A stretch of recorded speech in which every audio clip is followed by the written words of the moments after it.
What's up, everybody, and welcome to the show. This is the Grindhouse Syndicate, a horror movie podcast. It's Friday the 13th. I'm your host, Chris, and that is my co-host, Jordan, and it is week 3 of our Halloween blowout yard sale. Come get it all for $1. Leave the dirty panties and the hockey mask, please. It's a Friday the 13th in October. And hopefully you had heard that we are going to release this episode a little early, and you are listening to it actually on the 13th. So happy Friday. The 13th. The 13th. So today we are going to cover one of the more unique Fridays in the franchise. I guess that's the best way to say it. It is unique. It's more of the unique ones. I think it is the only one that somebody has superhuman abilities other than Jason. Yeah, in my research for the movie that actually came up, I think that's actually one of the things that they talk about in that little box set you have, is this is the first one where Jason battles someone else with some supernatural power shit going on. Yeah, and he's like, what the fuck is going on right now? Yeah. If you're not really super familiar with the Friday the 13th franchise, this one that we're going to cover today is part 7, The New Blood, which is essentially Carrie versus Jason. Mind power versus zombie Jason strength. It's pretty much a pay-per-view match. It is not quite that Mankind and Undertaker, but it's up there. It's not that, but do you happen to know, or have you ever wondered anything about, why it's called The New Blood? Well, that's a good question. I have read about that before, and I can't remember why it's called that. I'd always wondered that, and I wasn't exactly sure. I just assumed it was because we're kind of getting a new main character. Okay, yeah, that was going to be my question. That was Tommy Jarvis. That's my theory. That was my theory, but now I know the real answer, and I'll tell you about it later on in the episode. Wow, I gotta wait for it. Why even bring it up? Why not just ask me later? Because I thought it would be great to leave you hanging for the next hour and a half. I know I've read this, and I'm pretty sure it's in the Camp Crystal Lake, the documentary. Probably. I think it's in there. I can't remember. So my guess would be what your guess is off the top of my head, which is that the Tommy Jarvis saga is over. But apparently I'm wrong. So well, I mean, that's not it. You're not entirely wrong, but there's more to the story of the title of the movie. But wait, there's more. Yes. But first, we're going to talk about the elephant in the room, which is the Exorcist believer. We'll touch on that for a moment. So it just came out last week, and it doesn't look so great. It's getting trashed by the critics, but that doesn't mean a whole lot. A lot of horror movies get trashed by the critics, but it also is not doing great with the audience as well. It has like a 23% on Rotten Tomatoes. People are pretty much saying that it's basically your standard possession movie. There's nothing really new or different about it. Ellen Burstyn is barely in it. She's doesn't have a lot of screen time, which is kind of sucks because that was one of their big things that they pushed in the advertisement, was that she's coming back. It sold some tickets with that. Yeah. The actual exorcism itself is pretty lackluster and not very long from what I hear. Somebody said that it is basically a Conjuring movie with an Exorcist sticker slapped on it. Uh-huh. Oh, and that was a dagger to my heart. I mean, I don't think I think as far as those types of movies, the Conjuring movies are some of the better of those type of movies. I'm suspecting it's worse. Well, I don't say that as like a diss to The Conjuring. The Conjuring being what it is, it's very straightforward to what it is. It doesn't try to be something else. But this movie is trying to be one of the greatest movies ever made. And I wouldn't say The Conjuring is one of the greatest movies ever made. No, no. So, yeah, I'm not trying to diss on The Conjuring, but I'm just saying that if you're going to slap The Exorcist on a movie, it better be pretty damn good. And this is not it. Oh, I agree completely. For those who have heard the previous episodes, when we brought this up, I have mentioned Yeah, you what kind of we, called it. yeah, You that this called it. this was a big fear of mine.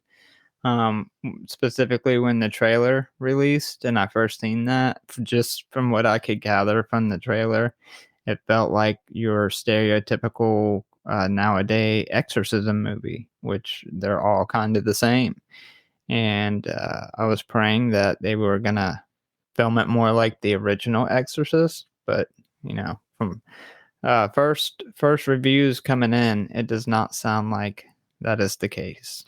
I think the problem is, and this goes back to the Halloween movies too from the last couple of years. David Gordon Green is a good director. Like all of his movies look really good. He shoots them really good. He directs them really good. I think he's a good director. I don't think he's a good writer. I think his writing is very mediocre to sometimes he makes kind of bad decisions. It's like he's trying to be so different on purpose that it just comes out bad. So I'm not saying that he's a bad director, but I don't care for his writing. I think the movies are beautiful, just the story is not great, and that may be what's going on here.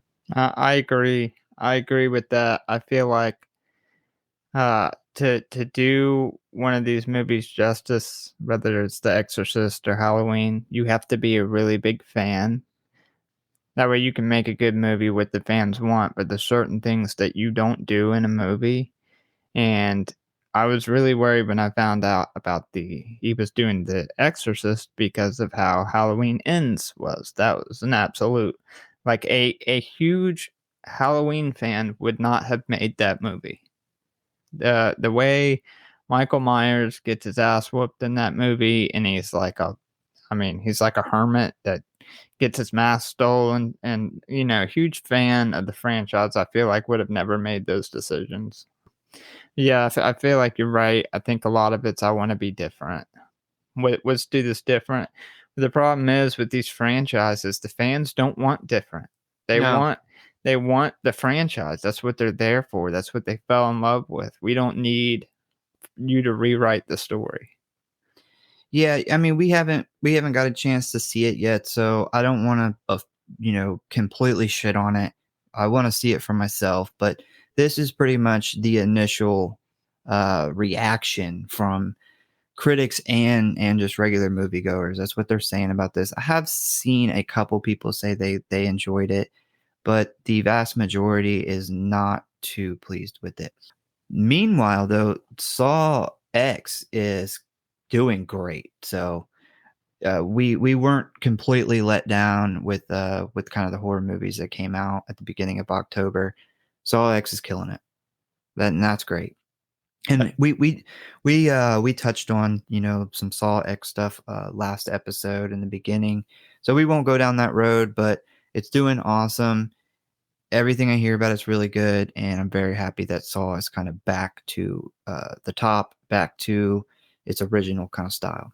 X gonna give it to you.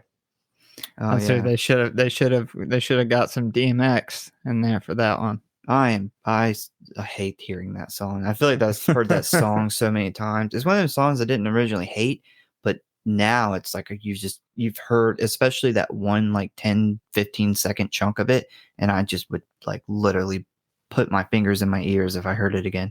Especially the age we were. Like Uh, some of the thing, even some good songs out here that I haven't heard in 10 years, and I'll hear it and be like, oh, like didn't age well. it's a good song, but oh, Yeah, so the last little thing that we'll kind of touch on for news is Terrifier 2 is heading back to theaters November 1st to celebrate the movie's 1 year anniversary. We did talk about this a little bit last week, but there's a little more to add to it. So the movie will feature a special introduction from creator Damien Leone, along with a never before seen Terrifier 3 teaser. Hell yeah. Yeah, he basically says, this is what we've been working on, and the movie doesn't actually come out till next year, but he does want to show the fans this is what you got to look forward to, and this is kind of what we've been working with. This dude's great, man. Did I call that last week? You did, yeah. I actually just did. edited that, and yes, that's exactly what you said. That Awesome. you figured that's what it was going to be. But wait, there's more. Billy Mays. Yeah. Billy Mays in the house. Billy Mays from the grave. Hide your cocaine. On opening night, the first 100 fans at each theater will receive an exclusive thing of OxyClean. But wait, there's more. No, so the first 100 fans at the theater, they will receive an exclusive Terrifier 3 poster. And that's what they did for 3 from Hell. Yeah, I really want to be there for that. Yeah, me too. I want that poster. Yes. Actually, I haven't seen them do that since 3 from Hell, actually. I that's when I made Brooke go back through, so I could get you a poster too. Yes, which we now can't find. No. I can't find it. Well, you lost it. I don't know. It's around here somewhere. I went to go hang it up and just couldn't find it. I'll double check to make sure. I feel like I remember getting it from you. I remember getting it down to give it to you. I don't know where it could be though. But anyway, so a little quick thing I want to touch on. This past week, I watched a movie that has had a lot of buzz around it that I kept hearing about. It was supposedly a very unique movie, and I decided to check it out. It is the movie, like the Hulu original, No One Will Save You. A lot of people really like it. It's got a lot of buzz around it. I mean, it wasn't bad, but I don't personally see the buzz with it. So the thing about the movie, what a lot of people love, and I did not love, is it has, I think, like one sentence of dialogue in the whole movie, which I didn't know that. I didn't know that's why it was so popular when I watched it.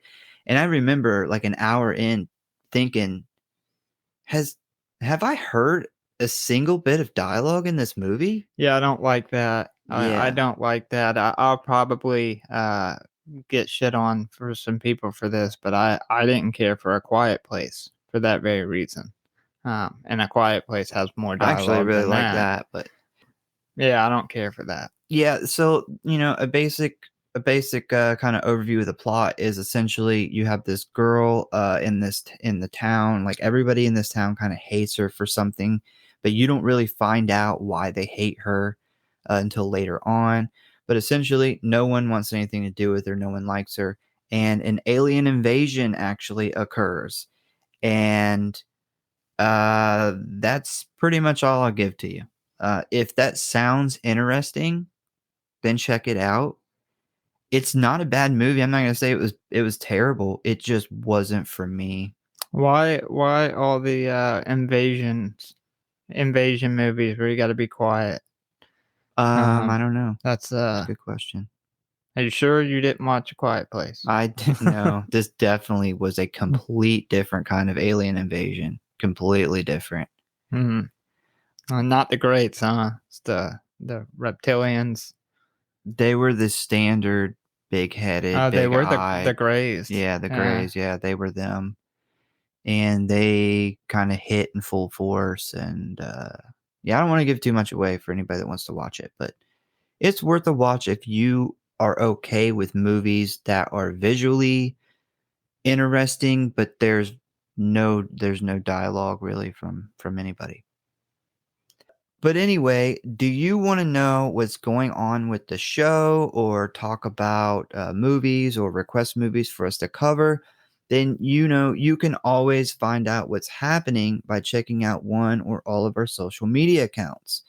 You can find us on Facebook at the Grindhouse Syndicate Horror Podcast, Instagram at grindhousesyndicate.horror.pod, and the TikTok is the Grindhouse Horror Podcast at GrindMJAJ4W. That stuff is always in the show notes. So if you want to check it out and you don't want to play back the episode to find out, just check the show notes. They're always there. Friday the 13th, Part 7, The New Blood, is a 1988 American supernatural slasher film directed by John Carl Buechler and starring Lar Park Lincoln, Kevin Blair, Susan Blue, Terry Kistler, and Kane Hodder. This is his first appearance as Jason Voorhees. It is a sequel to Friday the 13th Part 6, Jason Lives, and the seventh installment in the Friday the 13th franchise. Set years after the events of Part 6, the plot follows a psychokinetic teenage girl who unwittingly releases Jason from his grave at the bottom of Crystal Lake, thus allowing him to go on yet another killing spree in the area. It was written by Manuel Fidello and Daryl Henley. Cinematography was by Paul Elliott, and it was distributed by Paramount Pictures. It has an 88-minute runtime, a budget of $2.8 million, and a box office of $19.2 million. It was released on May 13th, 1988, so right after I was born. Yeah, I thought about that when I seen right that. after I was born. I was barely alive. Paramount intended for this installment to have a higher standard of quality than all the previous Friday films. Paramount actually sought out a partnership with New Line for a crossover film between Jason and the Nightmare on Elm Street series, Freddy Krueger. After many failed concepts of the idea, writer Daryl Henley suggested a crossover between Jason and Stephen King's Carrie. The entire production and the film's release was completed in just 7 months. Shooting took place from October to November of 1987, and it was filmed in Baldwin County, Alabama, at Byron's Lake. Cue the Leonard Skinner. Dun, dun, dun, dun, dun, dun, dun. It was ranked number 1 at the box office on opening weekend, but was released to mostly negative reviews. But it did make a respectable $19 million. So, fuck the critics, right? The ratings for this movie, Rotten Tomatoes gave it a 35%. IMDb, Whew. a 5.2 out of 10, and Letterboxd, 2.5 out of 5 stars. If you want to watch this movie, it is streaming on HBO Max currently, or you can rent it on Prime and Redbox and Apple TV, YouTube, and it's pretty much a standard of, I think it's like $3.99 to rent it. I think HBO Max actually has all the Friday the 13th right now, Yeah. which is surprising because Paramount made them, and you would think Paramount would have them for Paramount Plus, but do they're they not have on there. Do they have just the Friday the 13th, or do they have when New Line picked up? And they didn't carry over the name. They started with Jason Goes to Hell and Jason X and Freddy vs. Jason. Part 9, Manhattan. That was the last one Paramount made. I think they might have all the Paramount ones, but I did hear someone say that they had them all, but I don't know if they're counting the New Line ones. I haven't checked. I'm just going by word of mouth. Just rumor. Those critics, man, that was tough. 35%. That's why you can't trust, especially I feel like Rotten Tomatoes they're pretty harsh. They are harsh. Yeah. They like artsy type movies. I feel like Sundance artsy movies. This wasn't one of them. This is not that at all. But damn, that was harsh. So we get the standard cutscene flashback previously on Friday the 13th kind of thing that we're used to getting. We see Tommy Jarvis lure Jason into the lake, place a chain around his neck that is attached to a big-ass rock. Jason sinks to the bottom, where he is now trapped at the bottom of the lake. Now, here we are 3 months later, and we meet a young girl named Tina Shepard. And her family are vacationing at their lake house at Crystal Lake. She sees her alcoholic father abusing her mother, and she runs out of the house. We see her get to a small boat and attempt to run away. Tina's father runs after her, apologizing, asking her to please come back. Tina's anger starts to rise at the sight of her dad yelling for her. She develops telekinetic powers and wishes him dead.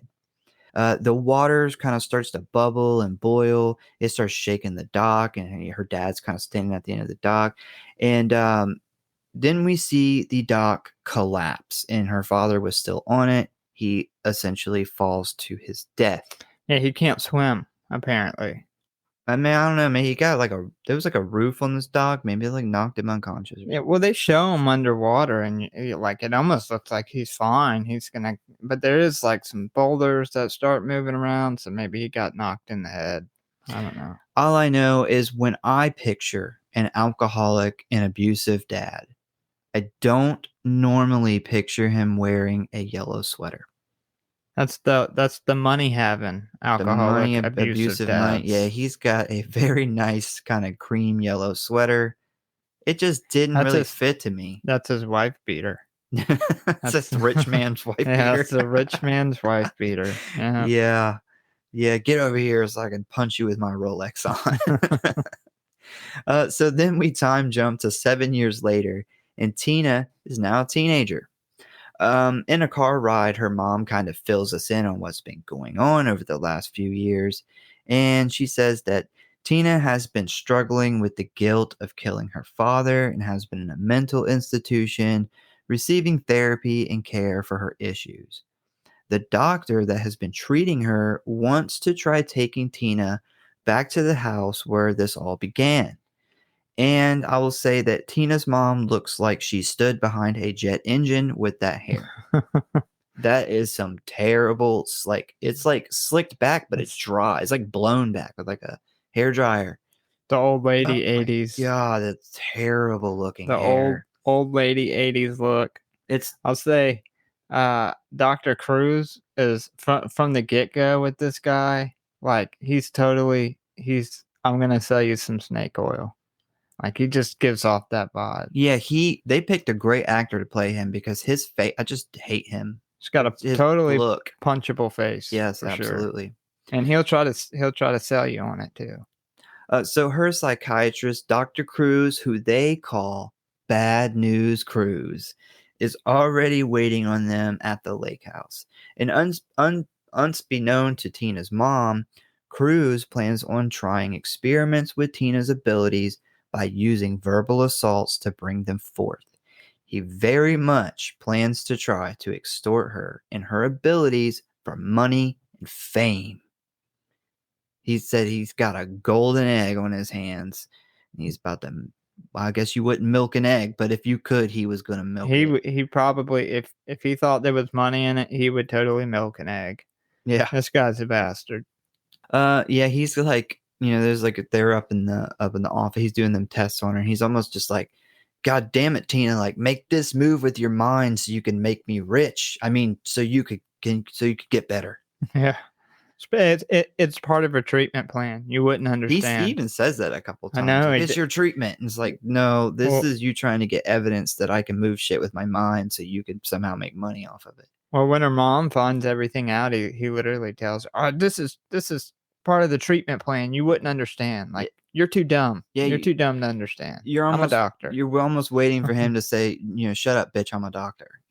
But that's pretty much what he says. Yeah. So next we meet the teenagers that are all staying at the house next door. They are all there preparing for a surprise birthday party for their friend Michael. The group consists of, and we were kind of talking about this earlier with the names.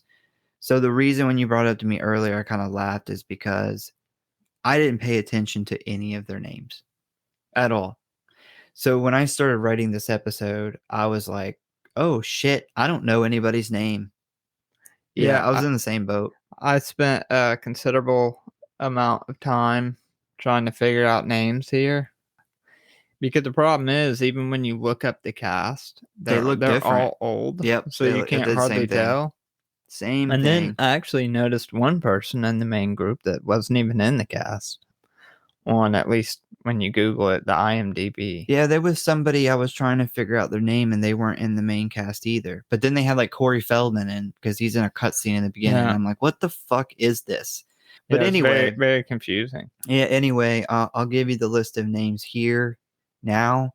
I'm not going to remember them the rest of this episode. When I wrote the rest of the episode, I got some of their names. Some of them I ended up giving them nicknames because I got tired of looking it up. I probably have them all here, so we'll see. It'll be a miracle if I don't fuck this up. All right, so here we go. The group consists of Michael's cousin Nick, Russell and his girlfriend Sandra, Ben and his girlfriend Kate, science fiction writer Eddie, stoner David, Robin, Maddie the girl nerd, and super bitch Melissa. Super bitch, Yeah. But emphasis on super bitch. It is Ben. Ben is the one that was not in the initial cast.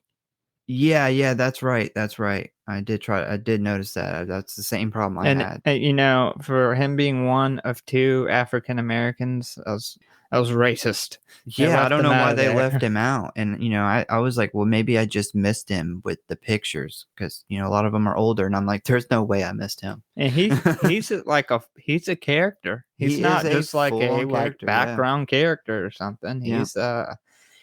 He's he's in the movie. I'm gonna go ahead and tell you now because I can't remember that his name is Ben. I nicknamed him Drake's brother. Drake's brother. He looks like he could be related to Drake. He doesn't look like a Ben. No, he looks like Drake's brother. To me. So Jake. that's his name. Jake. Drake's brother. Drake and Jake. Yeah. Yeah. So or Josh for all you Nickelodeon fans out there. Drake and Josh. So Tina briefly meets Nick when she arrives at the lake house, and they are immediately attracted to each other. And Melissa is super into Nick and automatically hates Tina. So later on, Tina sees a picture of her father on the wall, and she instantly gets like really upset. She runs out of the house crying. She walks onto the dock while staring at the water, replaying the memory of what happened in her mind. This causes her powers to awaken Jason. We see Jason looking absolutely fucking fantastic, chained to a rock, trying to break free. Confused as fuck as to what's going on. He's like, is there like a wake going on or something? Like what, yeah, he just starts shaking and shit, and the chain breaks. Like, he's like, what is happening here? Yeah, but this is our like first glimpse at Jason in this movie, and he just looked. In my opinion, this is the best Jason has ever looked before or after. This is it. This is the gold standard of Jason designs, in my opinion. And this is our first look at him, and man, he looks fucking great. Yeah, my opinion on that. I think Part 7 is by far the best Jason. And I thought you liked Part 5, Jason. Yeah, Part 5, the old paramedic Jason. Paramedic Jason. Yeah, when he comes out the water and we get the shot of his spine, like showing through his shirt. And not only is this the best Jason's ever looked, but this is our introduction to Kane Hodder Jason, which is a huge milestone in the franchise. Yeah, he brings a whole personality to Jason. Yeah, he was able to take things that other people who played Jason had and had already brought to the character and take those things and then add so much character to a character that would be really hard to do that. You're acting primarily through movements, and he was able to take that. I know he spoke about it quite a few times, but he thought about it and was like, well, movements are going to be how I do this. Like, how is this character going to act? You even look down to where his mask is broke off and how he moves his jaw back and forth. Like, just all those small details is huge. Yeah, I was reading about they originally was going to bring the guy who played Jason in Part 6 back because he did a pretty good job. He did. But what ended up happening is the director here, he had worked on a movie before this, and Kane Hodder was in that movie. And if I might get this wrong, but I'm pretty sure it's right. but the movie was like it was in a prison, and Kane Hodder played, I think, a guard that had died and came back as a like zombie guard. And Kane Hodder, when you were talking about him coming back as a zombie, he had mentioned that it would look even more realistic if he had maggots coming out of his mouth. And so the Kane Hodder put real maggots in his mouth and had them like falling out while they were filming the scene. And the director thought that this guy's so dedicated to this role, which I don't think he was a main character. He was like, I gotta get him into playing Jason, because what he could bring to the table for this character, Jason, would be phenomenal.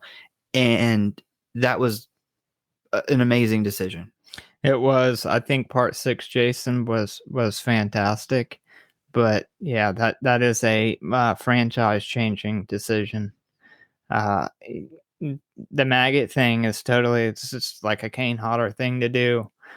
But yeah, I think he was made for this role, and I know he took it very serious. I know he studied the other Jasons before him, so it's not to say, part 6 Jason didn't bring something to the character. He did. I thought he played a great Jason, but there's no better Jason than Kane Hodder. No.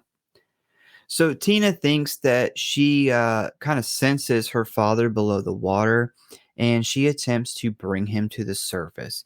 She snaps the chain, and Jason comes rising out of the water, looking ready to fuck shit up. Just immediately. It's almost like he's mad he's been awakened. I don't know if he's mad that he's been awakened, or he's just like, he just listened to Disturbed and he's hyped. Like he's ready to roll. He's ready to go. Yeah, he just turned some Slipknot off or something. He just listened to Limp Bizkit's Break Stuff. Maybe the water, it bubbles because it's boiling. Maybe it Maybe, got really hot. He's like, God damn it, this bitch again. So after some time has passed, we see Dr. Cruz and Tina's mom. They're like waking her up from laying unconscious on the dock. She instantly asked where the man from the lake went, into which Dr. Cruz and her mom kind of blow this off as like a delusion. Uh, we then jump over to Nick's cousin Michael and his girlfriend working on their car on the side of the road.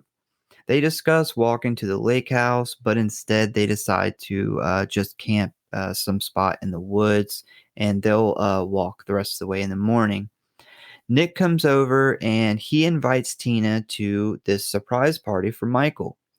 She agrees, and they kind of head over there. Nick introduces her to everybody, and I just want to take the time to say that these outfits are just like horrendous. Like everybody's clothes are terrible. Yes, it was the Terrible. 80s. Oh man, this is what people were wearing when I was born. Yeah, you were dressed in the 80s at one I was point. probably wearing this shit. You was probably wearing some terrible fucking baby onesie, some Def Leppard onesie or some shit. There's this trend that I noticed in this movie where all the women wear these really like way too big for them shirts. It's like a lot of them have those, just like a button-up collar shirt, but they'll wear that, but it's like 2 sizes way too big. Well, the shoulder pad things were big back then too. So even the small ones, like where the shoulders start overlapping, I didn't pay a whole lot of attention to it as far as what they were wearing, but I think at least one person in this movie is wearing it. I think it's the one who tries to get all dolled up, and she puts that dress on. It's got the shoulder pads. The nerd girl. Yeah, whoever thought that shoulder pads inside of women's clothing was a good idea. Yeah, why would women want to have broad shoulders? Yes, I don't know. Yeah, I don't get it. Like, this was a time where men were wearing crop tops and women were trying to make their shoulders look jacked. What a weird time. I know. I'm so glad I wasn't alive at this time, unlike some people. Yeah. So so while she's there, Tina has a vision of Michael being murdered. Tina freaks out. She runs out of the house and she heads on back home. We then see Michael and his girlfriend kind of walking through the woods, like looking for a camp spot. They walk past a Crystal Lake sign, and Michael goes to take a piss, and then we see Jason come up behind Jane, his girlfriend, and he jabs a big ass stake into the back of her head. Michael then walks back over to see Jane kind of pinned to a tree. She's definitely dead. He tries to run away, but Jason he throws the stake and he hits him in the back. Michael falls and he tries to crawl away, but Jason walks up behind him and finishes him off. Bro, Jason starts out so strong in this. Like, he literally, the first kill of the movie, he's like a silent assassin. Like, he walks up behind her and like grabs her mouth, cups her mouth, and just stabs her in the back of the head. And then at some point off camera, literally pins her to a fucking tree with this stake. God, man, Jason kills are great. This was Kane Hodder's first kill as Jason too. And it literally comes up. Silent assassin. Knocks her out. One thought I did have, though, aside from the kills, is where the fuck was this guy going to take a piss? They're in the middle of the woods, he and walks way too far away. He like does a 3 or 4 minute walk away. Like, he must really like not want her to hear him pissing. Like, he must have a really weird thing about that or something. I mean, they're dating. Why didn't he just step 4 or 5 feet away and pee? Yeah, that's what you would do normally. Like, I would be like, hey, Brooke, I gotta pee. Like, I'm gonna take 2 steps over and I'm gonna pee on this tree, and then we're gonna keep going. He's like looking for a porta potty in the woods or something.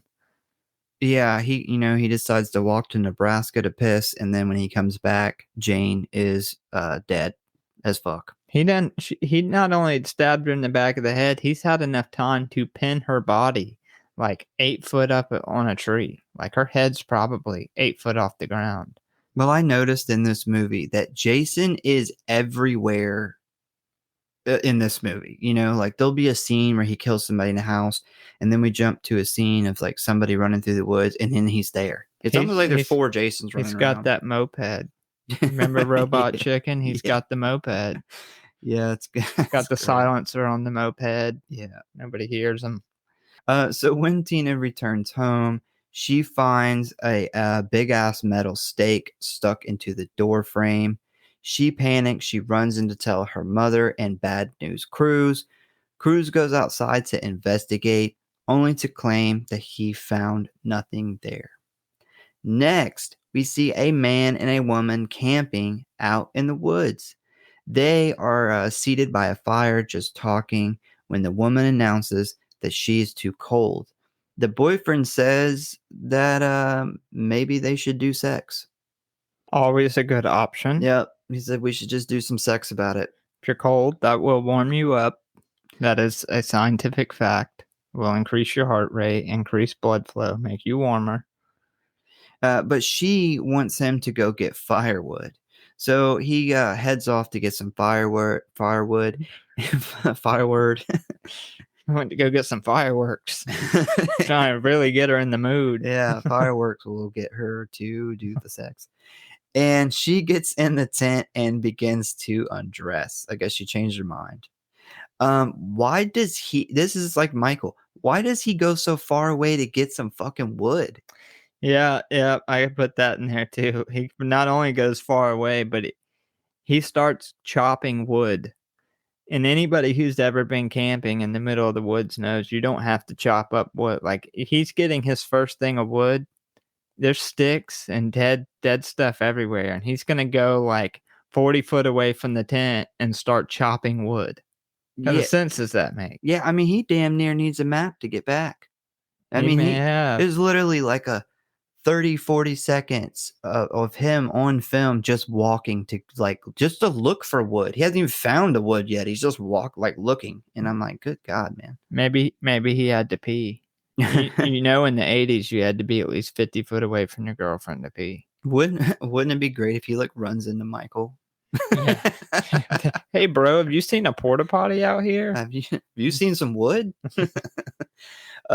So while he is out gathering stuff for the fire, we see Jason creep up behind him And then suddenly he punches through this man's whole goddamn torso, like just straight through him, like through the back, out of the fucking stomach. Jason's arm is on the other side, and then he just yanks his arm back out, and there's just a fucking hole in this guy. Yeah, this is like a slug point blank to the chest, but this is Jason's hand instead. This is, Jason was fucking pissed, man. Jason's He on some was fucking he was roids, man. sleeping. He did not want to be awoken. He's all like, I'm losing my fucking skin. I've been in this water for years. Like, I have fucking had it with these goddamn teenagers. I'm done.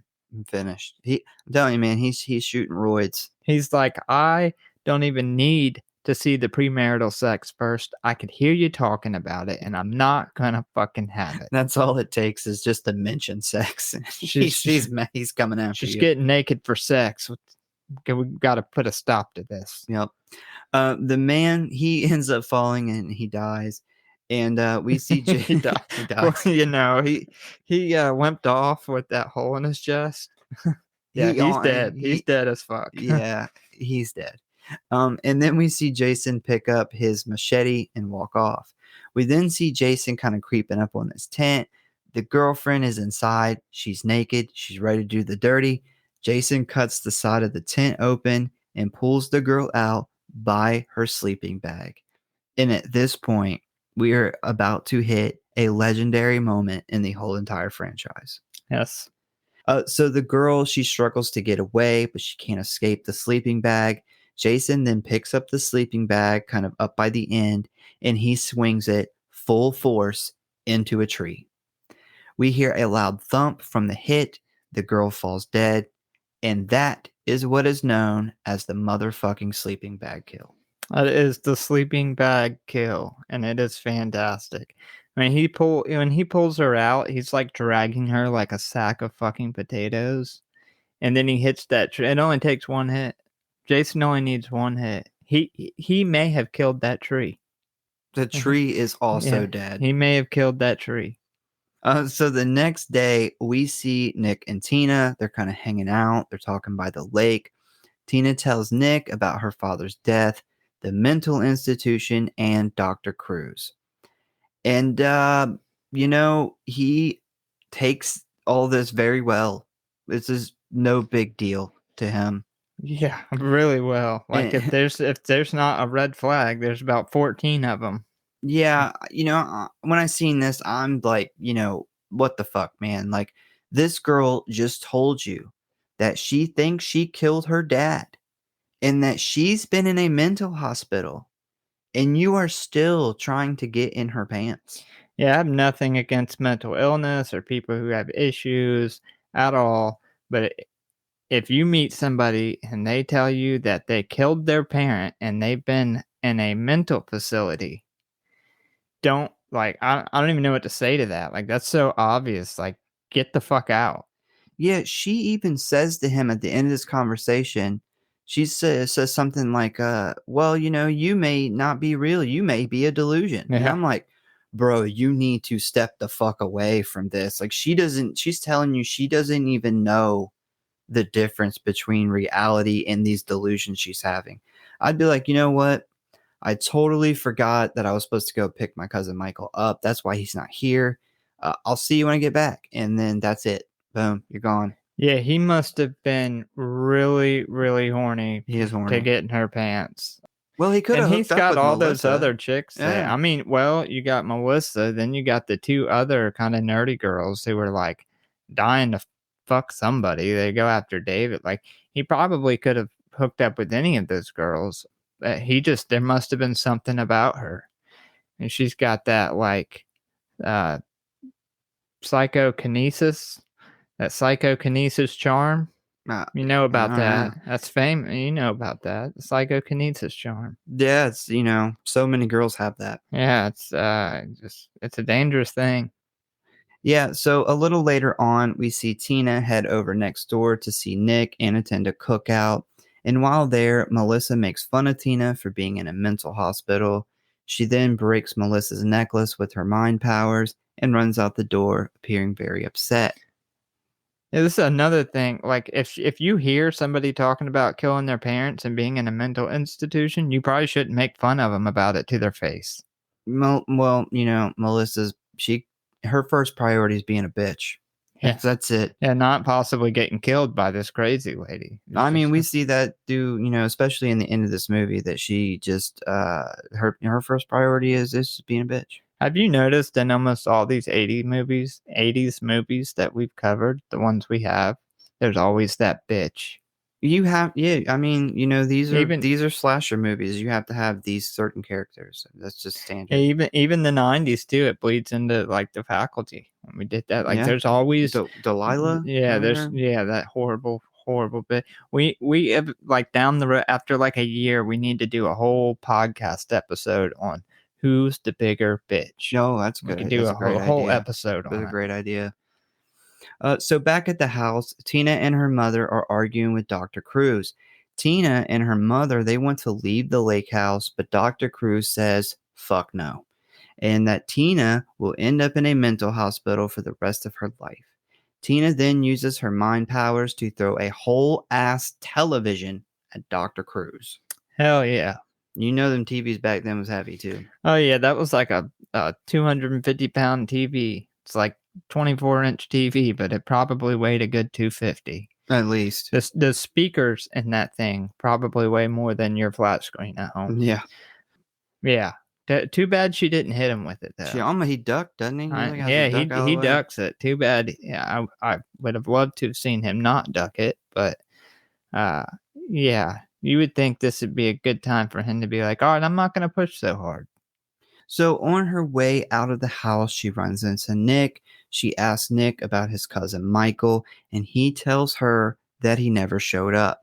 She asks him for a picture of Michael and reveals that she had seen this vision that he's dead.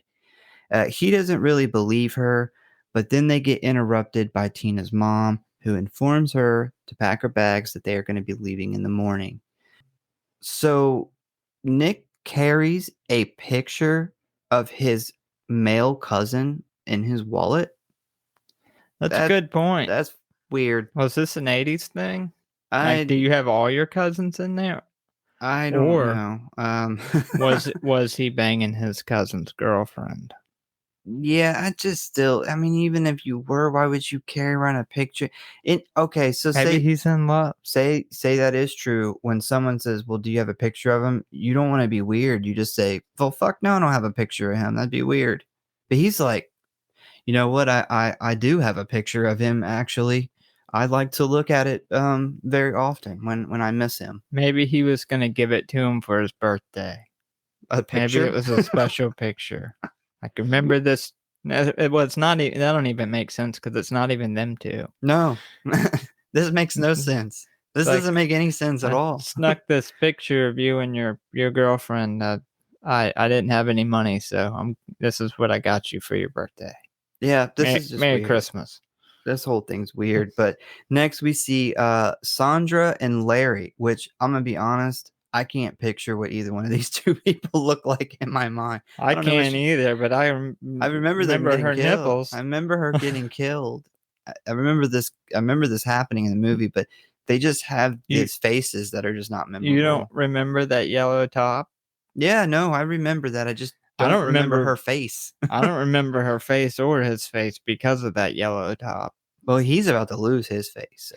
Yeah, his face is somewhere on the ground. She comes out with that typical 80s slasher, hypersexual, super, two sides is too small, yellow shirt buttoned up with no bra on. Very obviously, no bra on. Slasher special. Yes, it wouldn't be a Friday the 13th without it. Nope.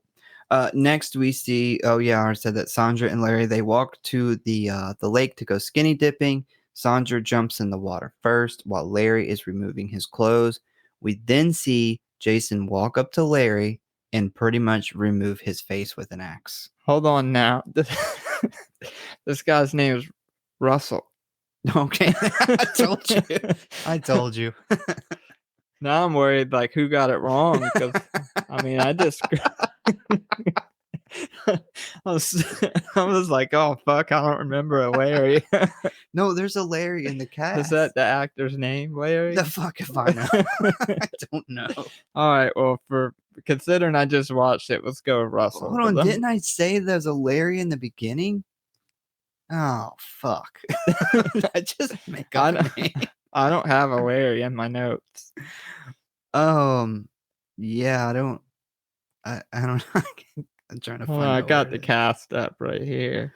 Let's see, Russell. Do I have the cast? Yeah, I do. God, If you're listening to this show for like we're actual gonna accuracy, cut you're this. fucking up. Larry Cox plays Russell. Damn. Well, you weren't wrong. His name is Larry. Okay. Wow, I can't believe we had a major name mess up and it wasn't me. I probably I said spent it. an extra 40 minutes trying to get all these names right. Well, that's when you told me that I laughed because I didn't spend that much time. I was like, I don't fucking care. Yeah, there's too many names in this movie There's to only get a it right. couple key But people that I thought it was important, and the rest of them are just, cannon fodder. for the record, there is no Larry in the entire movie. Yeah, I stand corrected. Larry's not a character. But he still gets his face removed with an axe. He does. So Sandra, she comes up out of the water. She sees Larry.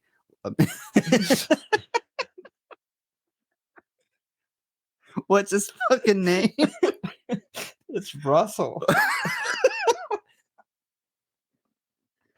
Just call him Larry. So she sees Russell/Larry laying on the ground with his face removed. Jason hit him so hard his name changed.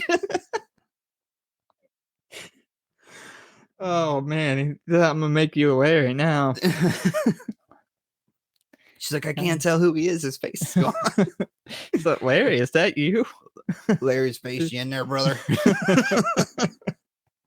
That's a callback to our first episode. Oh man. I tell you, like Hanson, like when he had listened to it, that's the first thing he said was, "You there, brother?" I was like, "Oh, you must have listened to the episode." I listened to it, brother. Oh God, poor Larry. Yeah. So then, where the fuck am I at? She sees this. She begins to freak out. Jason then somehow appears in the water with her just out of nowhere. Told you, silent assassin. Yeah. He grabs her leg from under the water and he pulls her down, and she drowns. I guess they don't show it. We get a beautiful underwater shot of him going after her. It's a total like Jaws feel from Jason's perspective of her naked, kicking her legs, trying to get away. Really good cinematography, not just because she's naked, but that was a really cool shot. And then the after shot of him dragging her body through the mud. Yeah, that was cool. Yeah, him dragging her body through it was total like Friday the 13th feel. Yep. So after this, we see Dr. Cruz looking at some. I'm just thinking how many more names I've I just thought about that. I'm too. like, this is named Dr. Cruz. This is Dr. Larry, actually. Yeah. So we see Dr. Cruz looking at some old newspaper articles about the murders at the Camp Crystal Lake. We see that he has this metal spike that Tina seen stuck in the doorway earlier. He then goes for a walk through the woods to investigate Tina's claims about seeing Jason. While he is doing this, we see that Tina's mom is going through his all his shit in the office. Dr. Cruz then discovers Michael's dead body propped up in a tree. So, yeah, like when you find a dead body, you should totally pick up the murder weapon with your bare hands. I think he realizes this and throws it back down. Yeah, I don't understand it. Like why is he even like because he's like holding it up and he's like slowly moving it to Michael's body, and I'm like, is he checking to see if like the wound matches like the shape of the spike?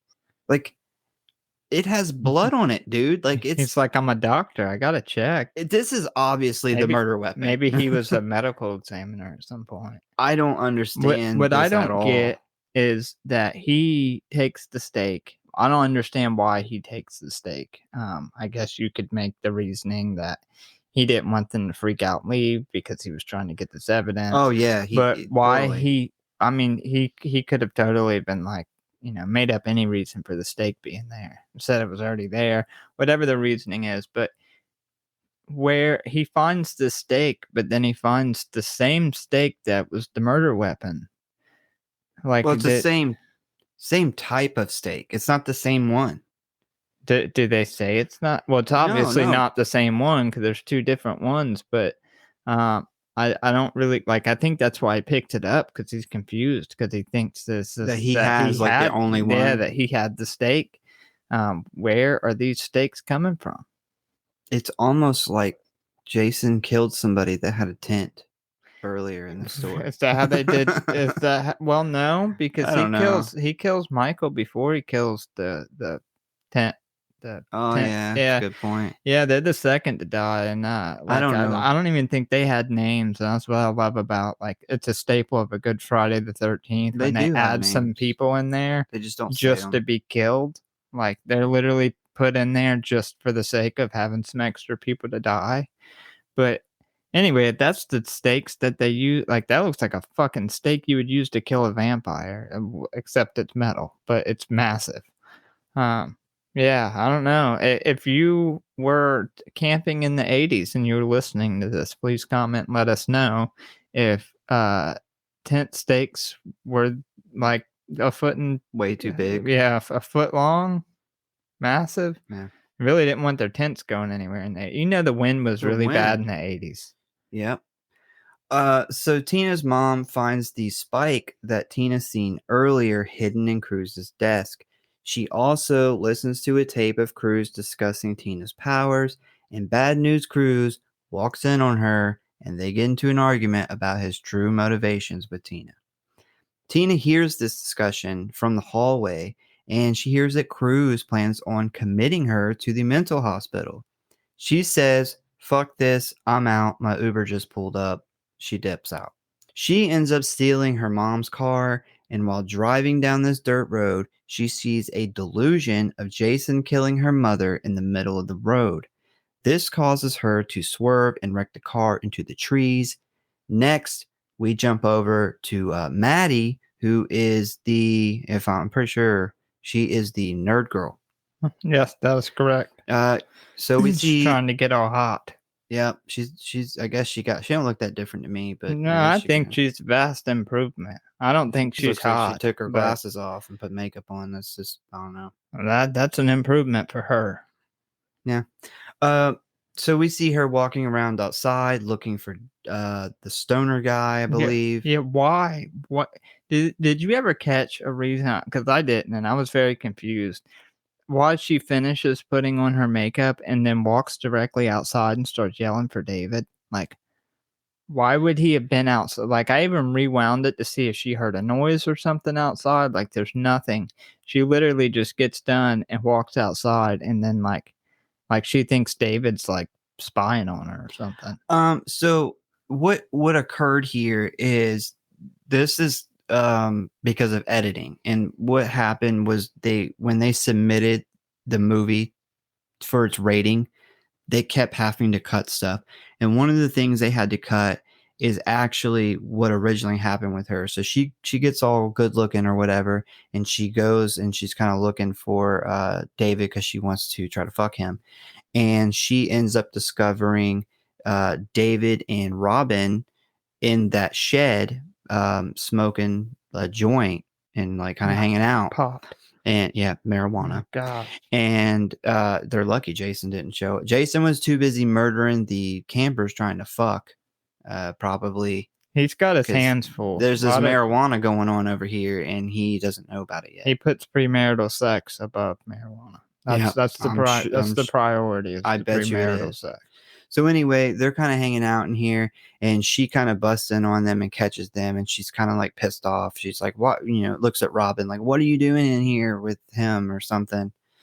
And basically she's like, yeah, you can fuck off. I know what you're doing. Like, I'm already talking to this guy or whatever. And they decide to leave and just be like, you're fucking the vibe up in here, so we're gonna leave. And David like hands her like the joint, and they leave. They just like leave her there in the shed. She kind of like hits the joint. She coughs. She's obviously doesn't smoke weed very often.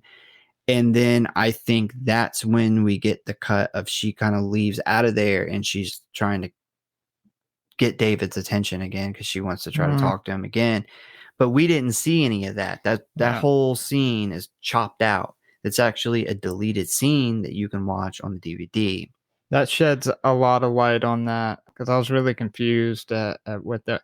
And I know from watching past stuff on this episode, I know this is one of the, and it happened to quite a few Friday the 13th, but this is one of the more major ones that the ratings boards absolutely destroyed. Like, they made them cut a ton of stuff out of this movie. But that makes a lot more sense. Makes that scene make a lot more sense because I had to rewind. I thought I missed something. Yeah, it's weird, but after a couple of times of submitting it, they ended up having to film a lot of extra stuff. And I think, they only have the actors for so much time. So they filmed a different death scene and they kind of just threw it into what they had to cut out. And I think that's why it's a little weird. But it's a Friday the 13th movie. Not everything has to add up. It's unfortunate that we don't have a uncut version of this movie. Oh, yeah. Well, because from what I've heard is that the original cut before the fucking rating boards fucked everything up. It was pretty the kills were a lot better. Yeah, we'll address a lot of that stuff here after we get done with the plot because I did come across a lot of interesting stuff about that. So she ends up heading into the woods where where Larry's dead body falls from a tree. Well, I don't remember what you said his name was. It's Russell. Russell's body. And it looks like Jason didn't know she was there, and her scream gave it away. Oh my god! So I had this in my notes. I said I love when she screams and we see Jason peek from behind the tree. Yeah, Jason does the total, like, even with the mask on and everything, it's the total. What the fuck was that? I don't know if he was pissing back there. I think he was just creeping around and he just like, I don't know if Jason sets these fucking traps so he knows where people are. Like, he rigged up this body to fall, but clearly he didn't drop the body because he's like, I don't know, 40 feet off in the woods and hears her scream and looks over and gives the total. Like, what the fuck was that? Yeah. He's like, I'm out here fucking murdering people and somebody's screaming like that. I feel like he was like, she's stupid. Bro, I just hung that dude up. This isn't, I'm pretty sure, I think he uses Russell's body later on in the movie too. Like somebody comes up on it. Yeah, And, yeah. He must have been proud of that one. He's like, damn, this one looks good. Like, this is going to be the one I use to get the screams. I got a little theory about this, but I won't bring it up till later on. But is it why his name's actually Larry? No. She takes off running with Jason chasing after her. She ends up trying to hide in a shed where she thinks Jason can't find her. And just when she thinks she is safe, Jason bursts through a wall. He grabs her from behind and he kills her with what I'm pretty sure is it's called a sickle. Sickle. Yeah. Yes. I actually watched that one stick because they don't really show it very well. If you're watching at full speed, you don't really get to see it. But yeah, watching it step by step. I don't know where the fuck he got a sickle from. It looks like they're in some type of like utility shed that was used for the camp. Some type of utility, like tools and shit in there. But yeah, I guess one thing I love about this movie is Jason literally he picks different murder weapons every time. He's like, I've been dead for a long time. I want to have some fun. I've been here, done this. Like, I'm gonna enjoy myself. I'm just gonna get creative with it. Yeah, he literally kills almost everybody with a different weapon, and Yeah, that is I think fantastic. there's like maybe 2 kills with an axe, Yeah, and I there's think 2. everything It's else Larry's one of them, and then Larry. Melissa. Yep, and, I think everything else is different murder weapons, which is great. So we then see Tina running through the woods where she runs into Nick and she tells him that she is on her way to find her mother. Meanwhile, Tina's mom and Dr. Cruz find the wrecked car that Tina took and they run off into the woods looking for her. Next, we have Kate and her boyfriend, who I'll refer to as Drake's brother. Hooking up, they're hooking up in the van, and as they're getting it on, they hear someone banging on the side of the vehicle. They assume that Michael has finally arrived and is playing a prank on them, which is kind of stupid to me. I But would have finished my sex. yeah, I There's would no have been doubt that like, I would have stopped mid banging to be like, "Oh, it must be Michael. Let me go tell him happy birthday." Like, and no. they're excited that he's like, oh my god, Michael just interrupted us. This is Yeah. awesome. Let's Yeah. go, let's go, let's go see him. Yeah, this, Yeah, it's um, weird. yeah. Yeah, it's weird. And Jason, right at this moment in the movie, you have, like, 3 cases of premarital sex happening at once. You have, Melissa and Eddie, then you have David and Robin, and then you have Ben and Kate, all 3 simultaneously. Jason must have not even been able to think straight. Like, he's like a dog with the high frequency whistles. Yeah, Like, that's when premarital sex happens, like, 3 at once. He must have been losing his fucking mind. he's like, I'm only one man. I can't be everywhere. Yeah, can't kill everybody for this, like, yeah, yeah, and he gets the See, van first, they're outside, that makes sense, but, yeah, there was no, if you wanted to avoid Jason, this group fucked it up entirely. see, that could have been their crossover that they originally wanted to do, and they couldn't come up with an idea. Jason needs help killing these teenagers because they're fucking and smoking weed. And he goes and gets Freddy and he's like, hey, man, I got more work than I can handle. I need some help. Yeah, Could have been it. they coulda teamed up to get well, in Freddy versus Jason, Freddy actually does try to Something team similar. up with Jason just to get his name back out there, and then Jason, being the fucking G-ass motherfucking killing machine, starts taking off Freddy's kills, and he gets all whiny about it and shit. Yeah, he is a little whiny. He That's for gets very sure. whiny about it. He's super pissed, but you know, Jason's just superior. I hate to say it. So Drake's brother, he gets out to investigate where we see Jason kill him by crushing his head with his bare hands. Kate, she looks out of the van window and Jason stabs her in the eye with like a party whistle and it kills her instantly. After that, we cut back to Tina and Nick running through the woods where they discover Michael's body.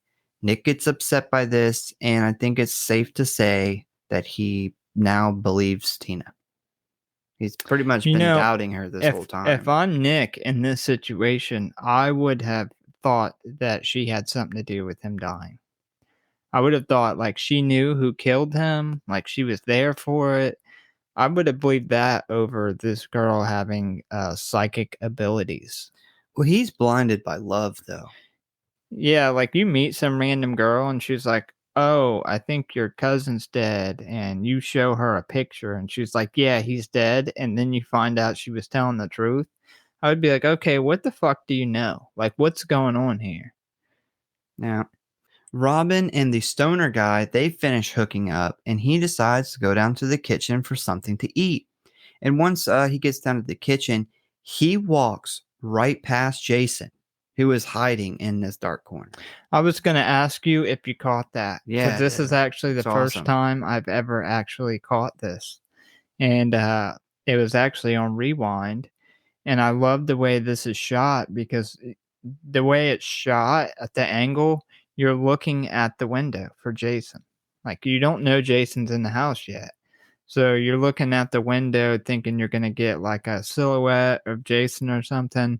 But as the lightning flashes right over to the left, Jason is fucking standing there. And I really thought that I may have been the only one that caught that. Yeah, I guess a lot of people don't catch it because when I was reading through like some interesting facts and stuff about the movie, they actually bring that up. Yeah, I've seen this movie countless times. This is the first time I've ever actually noticed that. And it's really creepy the way they have him standing there. Yeah, he's just like hiding in the corner waiting for somebody to come to the kitchen. Yeah, he's crept back there in the corner. If you've watched this movie and never noticed that part, I'd highly suggest popping it in and checking it out. It's really creepy. Like I actually paused it and got a cool shot of it. Took a picture of it. Really cool. So he goes over to the refrigerator, and Jason walks up behind him very quietly. Stoner guy, he kind of hears a noise, and he turns around, where Jason then stabs him in the stomach with a big ass butcher knife. It's weird actually seeing Jason killed with a butcher knife, though. I will say this. David, fun fact, is the only one out of all the sex happenings that happened, is the only one who actually got to finish. So out of the Give him his trophy. yes, rest in peace, David. Yeah. At least you got yours in. But yeah, out of the, I think there's like 4 different couples having sex at some point in this movie or about to have sex, and Jason manages to get to every one of them except David. David eluded Jason with enough time to get his nut in. Yeah, So I think he actually hooked up with the best looking girl too. I thought Robin was the most attractive out of them all. yeah, she was cute. So good for him. Good for him. Tina and Nick, they finally make it back to the lake house. They head up to Dr. Cruz's office where Tina finds the metal stake from earlier. She also finds newspaper articles about Jason and the murders and a gun. Why in the fuck would a doctor bring a gun on a trip with a mentally ill patient that he thinks killed her father? Maybe he was scared that he was going to be pushing her so hard that she might kill him. So he I was like, I'll guess shoot her. I don't know. I would be like, I probably shouldn't bring this gun to this where I'm, fucking with this girl, like constantly verbally abusing her, and she is Well, already capable of murder. So I should probably leave the gun at home. he also already knows about the history of Jason and the murders at Camp Crystal Lake. So me, no matter what reason, if I'm going to a Camp Crystal Lake and I know about the vast history of murders that have happened there, I would take a gun. Yeah, but keep the gun on you. Like he goes out into the woods looking around, leaves the fucking gun upstairs. What's the point of the gun? He's a doctor. He only he knows the reason. He has a PhD. PhD in bullshit.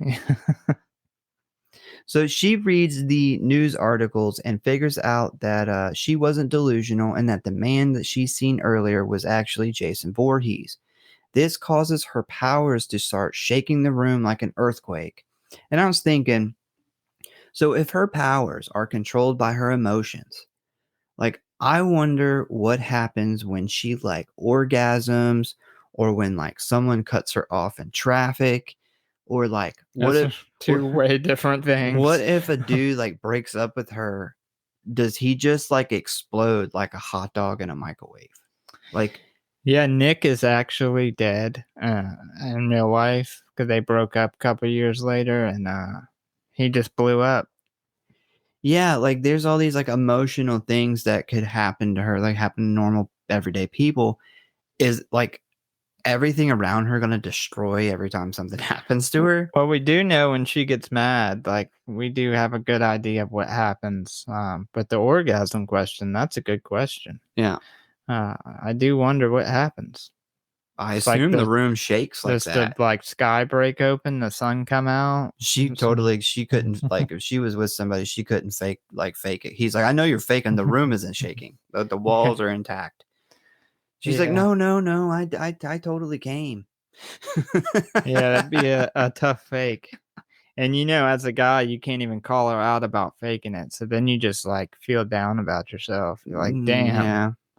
You just go in the bathroom. Don't even fake it. You can't even You can't even fake it. So next we see, I hope his name's Eddie. His name is Eddie. Next It we is see Eddie. Eddie hanging out in the living room by himself while Melissa sneaks out of the front door behind him. Yeah, he's not just hanging out. He's opening Michael's birthday What is gifts. that thing he had? You know that thing he was like, it was like making a noise and he's like waving it over the gifts? Oh, I'm not sure. Yeah, I do know what you're talking about. It's like some sort of like metal detector is what it seemed like. Yeah, and he like stops on a Yeah. gift and it's like a personal penis enlarger. Yeah, it's a magnifying glass. That's what it ends up being. Oh, I never It's, even yeah, looked. it's a gag gift, like a Wow. penis enlarger magnifying glass. But yeah, I'm not sure. Like it seemed like a metal detector.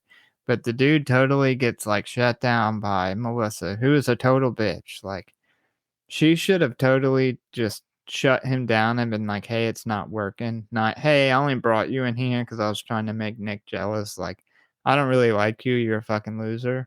Well, she's, you But know, he is a fucking weirdo, he is. man. He is. There's a scene where she's talking to Nick like later on, and Nick's like, "Yeah, like I don't even like you," and she's like, "That has nothing to do with it." But he's in the background, wrapped up in the streamers, like a like a not a zombie, like a fucking mummy. Yeah. And I'm like, what is he doing? He's like he has like the mental capacity of Like a like a 7-year-old? 7-year-old. Yes, he's literally back there acting like a 7-year-old. Yeah, that And whole scene, I was just like, what the fuck is he doing back there? and she like that. Funny you brought that comment up. I was thinking about that, and I'm like, well, you know, it kind of does. Like, it kind of has to somewhat like you. Yeah, that made no I guess sense. she meant like, well, you don't have to like who I am to want to fuck me. Like, it can be just a sex thing. And she is desperate. Like, for him to be like, I don't even fucking like you, and her still be like, oh, well, we're gonna have sex.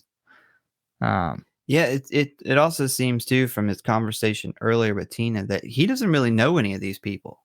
Like Yeah, he these are all doesn't. He said Michael's he's friends. yeah. And he's like, yeah, they're not my friends. Like I just came here for Michael. So this is really fucking weird. She's got a thing for Nick really bad, and then she takes Eddie upstairs, who is a complete child, and man, I will say, like, she was a bitch about it. She shouldn't have been like that up front with him about it, and basically told him, "Oh, I'm a bitch. I don't really care. Like, I just brought you up here." But the scene of him trying to get it on with her was really hard to watch. I'm glad it was a short scene. Yeah. Because he was doing a really, really bad job. So he starts going through the birthday presents when we see Jason walk in behind him. He slowly creeps up on him, and then he essentially just chops him in the neck with the machete, killing him instantly. We jump back to Robin, who begins to look around the house for the stoner guy. She begins kind of checking different bedrooms and discovering that nobody else is there. She walks into Stoner Guy's room where she accidentally discovers Stoner Guy's decapitated head. That was interesting because like she like puts her hand down and sticks it into blood, and then she kind of bumps a head, and it's his head just sitting there. Well, what about the cat that she finds in the fucking closet Oh, right so did before Jason that? put the cat in the closet? I didn't think about Jason Well, putting who the cat. else would have? Why would Jason put the cat in the That's what I'm closet? asking. I just thought it was like really random. Like, it seems like this guy's uncle doesn't live here. It's like a vacation home. How did this fucking cat get trapped in the closet? Like, how long has this cat been in the closet? Did Jason? Maybe R. Kelly can Was answer Jason trapped in the closet? Yeah, did Jason maybe put the cat in here as a distraction? Like, they'll Maybe. hear the cat and they'll think it's me, and then I can pop out somewhere else. But that's better than my theory, because my theory was I don't want this cat to get hurt while I'm killing this bitch. I don't know how crazy he's about to get in here. Yeah, maybe he really likes cats. Well, I guess he's been dead for a while, so he's not familiar with this cat. Well, he's not been dead. He's been under the lake. Deadish. So. Yeah, I'm not sure, man. I did put that in my notes. Where in the fuck did this cat come from? Yeah, I actually did Jason put the cat in the closet in my notes. I forgot to put it on here. But I overlooked it. they do kind of insinuate that the cat is scared. Like she tries to pet the cat and she's like, "Oh no, what are you scared of? Like, where are you going?" And the cat's like bounces the fuck out of there after she sits down. So maybe the cat put himself in the closet. Maybe Jason did put the cat in the closet, and that's why they put that in there. Like I'm just picturing zombie Jason like running around trying to catch this cat. Here, kitty, kitty, kitty. So I don't want you to get hurt. So Jason then walks into the room. He grabs her by the throat and he choke slams her out of the window. Robin then falls to her death. Oh, wait, no, right here's the note. So did Jason put the cat in the closet? Yes, that's the great mystery of this movie, the cat in the closet. You know what? I've watched the documentary and the whole hour on this episode, and they never mention the cat. So I don't know if we'll ever know. Friday the 13th, part 7, the cat in the closet. Is this the one where it's the man's legs as the stunt lady's falling when he throws her out the window?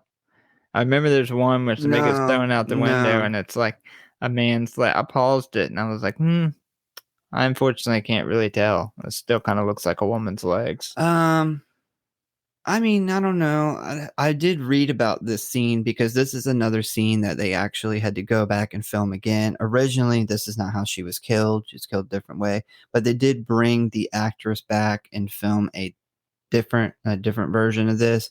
And I don't remember coming across it being like a different stunt person or anything. But I could be wrong. But I don't think it is. Like he throws her like back first out the window, and then she's falling forward out the window. Well, there's very strange shot. There's another kill that's very similar to this, where he throws a woman out of the second floor window, but instead of hitting the ground, she actually lands on a car. They actually, during my research, they actually compared these two. Is that the man? Is that the man? I think that's the one. Because this was not originally supposed to be this kill. They kind of had to rush and film this, and people give them a lot of shit for basically redoing another kill from another movie.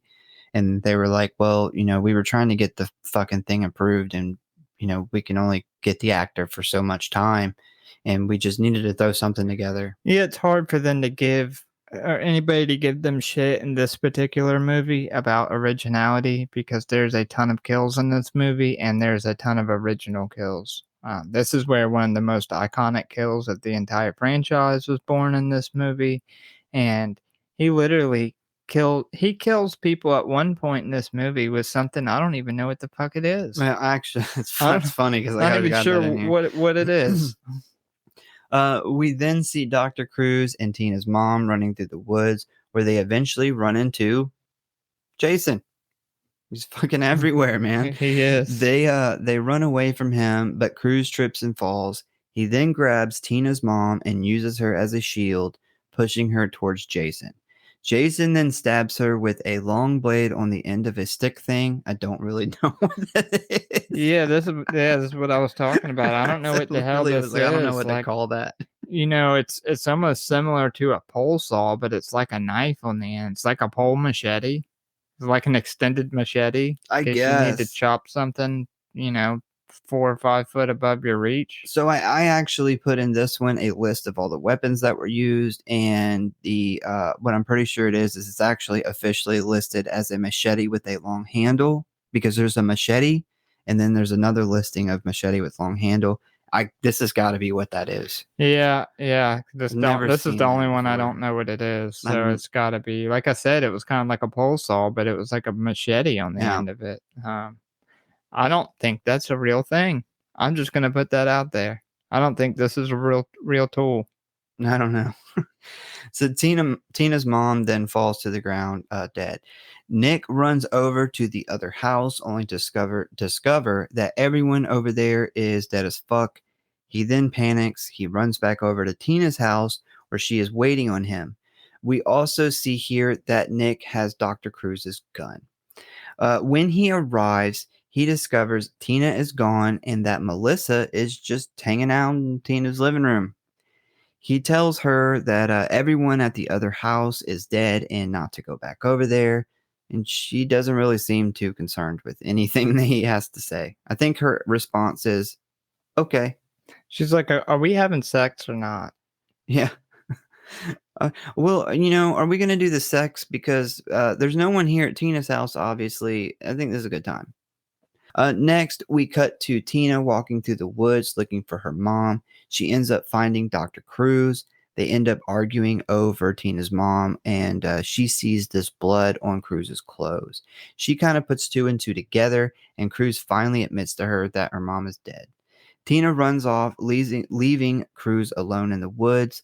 And I just want to point out, like, how the hell did Tina walk right past him with him only standing behind some dead branches? Especially considering these are like the brightest, most well-lit woods like ever. Yeah, they Like are pretty lit up. she's walking and he literally like calls out to her, and in the camera pans over to him and he's like 5 feet from her and you can see him. You can see every bit of him. Like, It's not hidden at all. no, and he's acting like he's hidden though. Like he's like, Tina, over here. It's like, I bro, didn't even think about that. Yeah. I can see you. He's a doctor, man. Maybe he knows something we don't know. Well, she walks past him. Like, she literally walks past him, and then he's like, Tina. Like, what the fuck? Yeah, how did she not see him? And these woods are so fucking bright. Yeah. They are so bright. This is like 12 full moons running this Friday the 13th. I would bet that these are the brightest woods in all of the franchise. That's my opinion. Yeah, I don't know. I don't know. I think they're pretty consistent with some of the early ones. I mean, you can see the leaves on the ground, like not just where they're at, but like over the whole entire shot of the woods. Like you can see everything.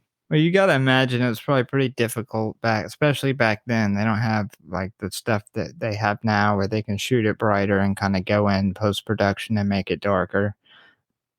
They probably struggled a lot with having the viewer be able to actually see what's going on. This is bright. There's definitely no Blair Witch, I can tell you that. So Cruz then starts to hear the cranking of a small engine.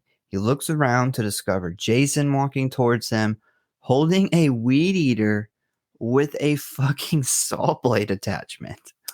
Yes, I'm pretty sure he made some weapons. And I seen that, and I was like, yes. That is the ultimate kill weapon. I got so excited to see Jason kill him with this. Yeah, I think Jason specifically busted this out for him because of that cowardly move he pulled on Tina's mom. I think it even pissed Jason off. Yeah. Jason like, said, I'm going to get the best thing I got. Because when he catches him, he like slings him to the fucking ground, but not hard enough to kill him. Just hard enough where he couldn't get away. So he could crank that thing back up. Yeah, so he once again tries to run away, but then he kind of stops to catch his breath. That's when Jason he comes from like a complete different direction, and he ends up choke slamming him to the ground. And Jason kind of walks over towards him, and as he's walking towards him, Jason's revving the engine like vroom, vroom. And I'm like, yeah, he's fucking with him before he kills him. And then he ends up sticking this saw blade right into Cruz's stomach. And I will say that we totally got gypped on this. Yep, that's what I had in my notes. This was the worst for the ratings cuts that we got. Like, this had the potential to be such an awesome, gory, like, just amazing kill. I thought we were gonna get to see him like cut in half, and they had to cut it so much. I don't know. You can't even hardly see any blood. It's literally like you see the saw blade like barely cut the sweater, and it kind of just cuts back from that. Like that was it. But if they do Friday the 13th if we do eventually get more movies in the future, this would be a kill that I would like to see redone. I think this is a real tool, actually. It It's is. a I've weed used eater one. attachment. Yeah, Yeah, I've it's used for one like before. really thick brush. Whereas the machete thing, I'm pretty sure Jason made that just because he thought it would be cool to kill somebody with. But this is a real thing, and I would like to see them bring this kill back and us actually get to see because it has such good potential. Then we jump back to Tina running through the woods. There is a stupid amount of scenes of Tina running through the woods in this movie. Like, I mean, even there's even like all kinds of people going through the woods. People cannot stay at the houses in this movie. But anyway, she ends up coming across her mother's dead body, and then she kind of runs off again. And this is where we see her kind of stumble into what I call Jason's Garden of Death. And this is kind of what we were like talking about earlier with Larry's body. Uh, he's kind of got all of the people he's kind of killed so far. He has gathered them into one area in the woods. He's even kind of rigged up a couple like tripwires where some of them fall. Some of them are like stuck to trees, like nailed to trees. Like I feel like this is like his shrine to what he has done. This is what he does when he's in between kills, apparently, and I don't know how because he just like gets back and forth. Like you would think he's constantly on the move, but no, he has started playing with these bodies. He's kind of making some art. Maybe he's feeling a little artistic. Now I wish I had Jason's energy. He gets Yeah. more done in one night than I get in 2 Well, he's been days. sleeping for like years at this point, He's well so rested. She finally makes it out of the woods where she then sees Jason standing on the road looking straight at her. She begins to use her mind powers against him, and she starts controlling the vines and uses them to grab his legs, and it pulls him face down into a puddle of water. She then snaps the power lines and uses them to electrocute him in the water. Jason kind of lies still, leaving her to believe that he is dead. He then kind of jumps back up and he goes after her. A frightened Tina then runs back into the house next door. Jason then kind of jumps through the window. awesome jump through the window. You see where he's like standing there with those balloons. That's funny. Yeah, That's a really funny scene. you, I This got like surrounded by party balloons. How confused do you think Jason was when this shit started? Cause they step in like there's a whole like showdown scene where they're looking at each other and they Yeah. find this is the first time they've come face to face. Jason had to have been confused as fuck. I Like was, you know, he's never seen anything like psychokinesis or what we call telekinesis. Like he's never seen no shit like that. When the fucking roots came out the ground, which was awesome, by the way, I will say, like the roots rising out the ground and like wrapping around his legs was really cool. It was Just- like Evil Dead I'm about to vibes. say it gives me Evil Yeah. Dead vibes for sure. Like what a good thing they didn't rape him. Yeah, yeah, that would have been some strong Evil Dead vibes, and I don't think Jason would have appreciated that. She's like, I'm gonna use this to rape you with. Yeah, yeah, You killed my mom, and now I'm gonna rape you with these vines. yeah. That would have been a little too close to Evil Dead. Definitely don't think Jason would have appreciated that. I think he but would have gave he up. would have been so fucking confused. He'd have been even more confused. I don't even know if you could rape Jason at this point. Like if you look at his back, he's nothing but bones. Like he's like bones and some flesh. His I don't. butthole has I'm deteriorated. pretty sure his ass is gone. Like I'm pretty sure it's just like if you look back there, it's just like the back of some hip bones and a piece of a pelvis, and I guess she could have ran the branch up his leg, I guess, if she wanted to. But anyway, yeah, Jason was probably extremely fucking confused in the scene. Like, I feel like they almost play it off where he kind of does this, like, the way he looks when he's standing there, when the branches start coming out the ground. Like, he has no fucking clue what's going on. So he ends up, he begins to kind of walk towards her, and Tina uses her mind to start kind of throwing furniture at him. I believe she hits him with a whole ass couch. Yeah, it's what knocks him over. It's only really kind of slowing him down though, and she kind of panics and she runs out of the front door. Jason follows her out, and this is when Tina kind of stops and she turns around and she uses her mind powers to collapse the whole porch roof on top of him. Bro, that roof fucking flattens him. Like, Yes, I it watched does. this even in slow motion, and Kane Hodder had to have felt that. Like, he had to have felt that one. Because I'm sure he did the stunts. He was a stunt Yeah, guy, he which is did. why they hired stuntmen to play Jason, so they didn't have to pay two different people. Man, that was a really good scene. Yeah, Like, this is a big front porch with a very big heavy roof on it too. Like when you say front porch roof, you think, oh, whatever. yeah, But like the whole house this is falls. like a piece of the house roof that falls on him. Yeah, like I'm pretty sure the entire house roof collapses and he's just at the front of it on the porch end. But it fucking flattens him. This whole final showdown is actually great. And when you mentioned them upping the production value of the movies, like this is where I would think that came into play. I love this whole thing. So she walks into the front door of her house to find Nick and Melissa waiting.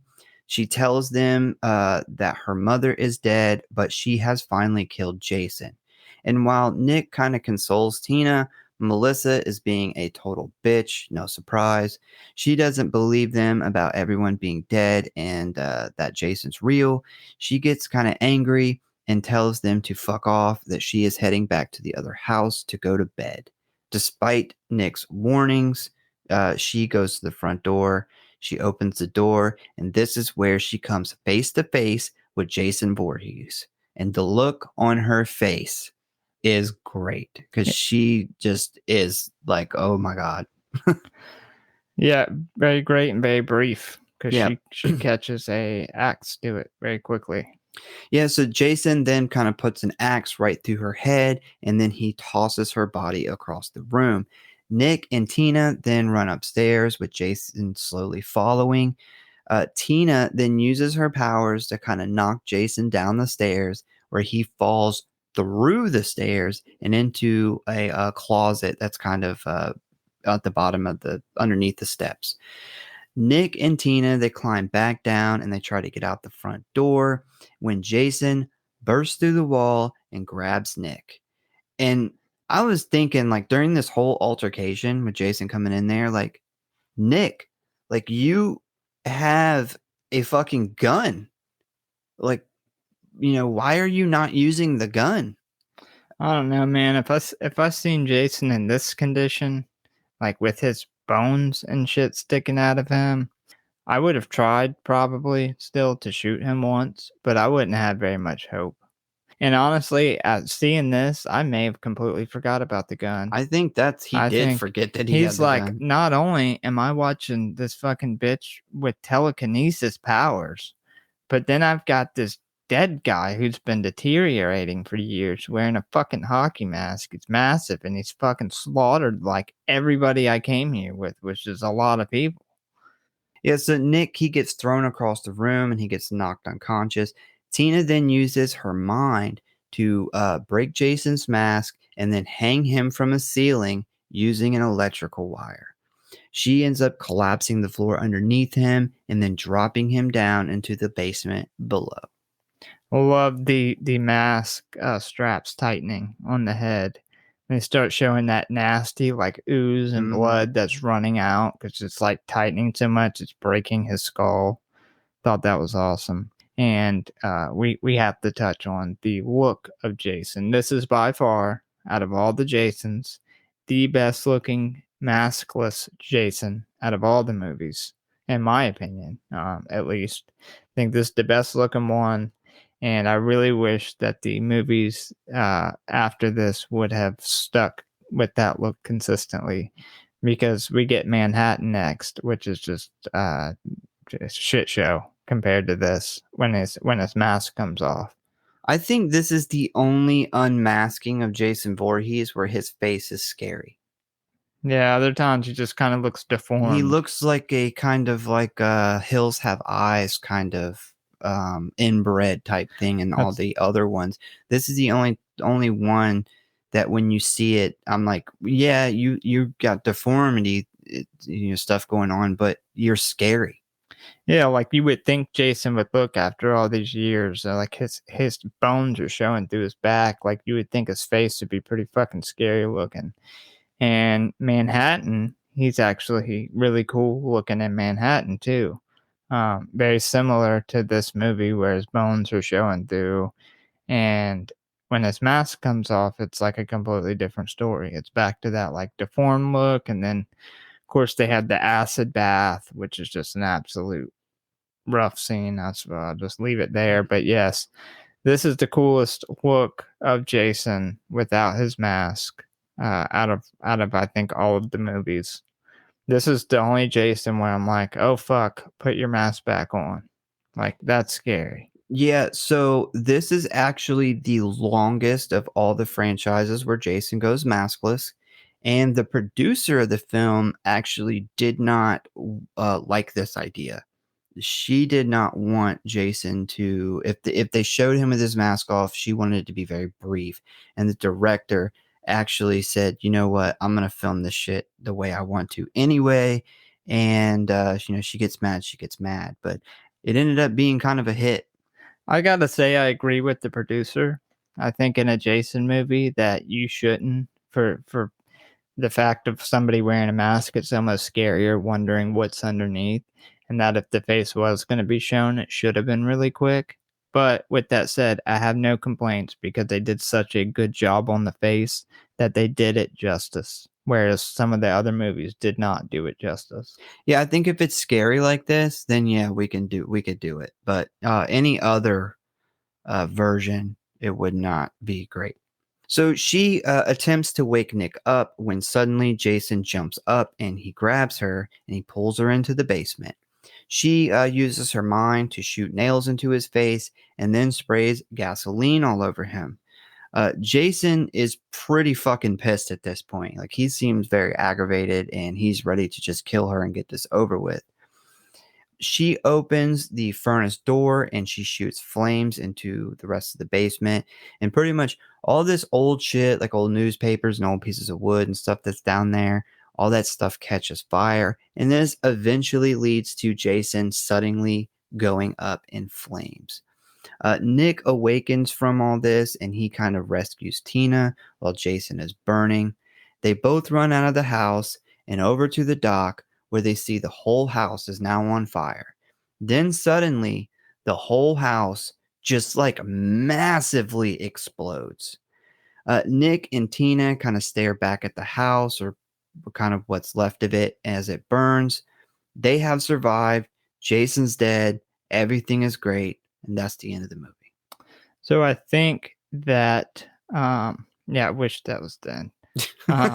So I think from what I remember, and I don't want to blow any of your post movie stuff, but from what I remember from when I watched this a long time ago, this explosion of this house was way fucking bigger than they expected. Yeah, it's Yeah, I huge. think that when they did it and they actually seen the explosion, they were like, "Oh my god!" Like, I'm like cameras almost got hit by debris and stuff. Like they did not think that this explosion was going to be nearly as big as it was. So it was a very big surprise.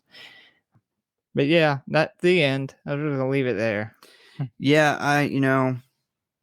I like to cut the movie off here at this point. It's been a pretty decent movie up until this point, but unfortunately, it's not the end of the movie. Yeah, I forgot about this. Oh man. Oh, here we go. So, disclaimer, I'm not a fan of anything else that happens after this point. I don't So, think anybody is. as Nick and Tina are staring at the house, a crispy Jason grabs Tina. Nick finally pulls out the fucking gun and he shoots Jason like 5 times. It doesn't do shit, and Jason kind of knocks Nick into a small boat at the end of the dock. Jason then starts walking towards Tina, and she begins to use her mind powers. The water starts bubbling and all this stuff. And, oh God, here we go. Can you even say it? I don't want to say it. Uh, Her dead father. It's been dead for like fucking 12 It's years, like, I 10 think it's been years of 7 the years. yeah, it's a long time. Oh, this Jumps out perfectly fine. he's a little dirty, I guess. He's a little dirty after being dead for 7 years. Yeah, so her dead father bursts through the dock and grabs Jason, placing the chain that attached to the rock back around his neck and pulling him down into the lake. Tina slowly passes out from the sight of her father, and she lays unconscious on the dock. So the next morning, we see that the fire department and police have arrived. They wake Tina up. They put her in an ambulance with Nick. They drive off. They both have survived their encounter with Jason. They are now going to get married and live happily ever after in the mental institution because now they're both crazy and have tons of issues from all this. It will affect their marriage later on down the road, where She one day they will have a big fight over custody of the kids, and Tina will accidentally kill Nick with her mind powers. Yes, yes, yeah. And That's that what I is was the getting end. at. That's the end of the movie. That's like really the end this time. Yeah. The end actually being where she wakes up and she's like, doesn't she ask like, "Where's Jason?" or something like that? He asks where's Jason, and Oh Tina yeah. very confidently says, "We took care of that." So I just like to pretend that she imagined that whole ending, and that really she used some mind powers or something and wrapped the chain around Jason, which would have made a lot more sense in the movie, that she pulled the chain out of the water and wrapped it back around him and sunk him while he was out on the dock.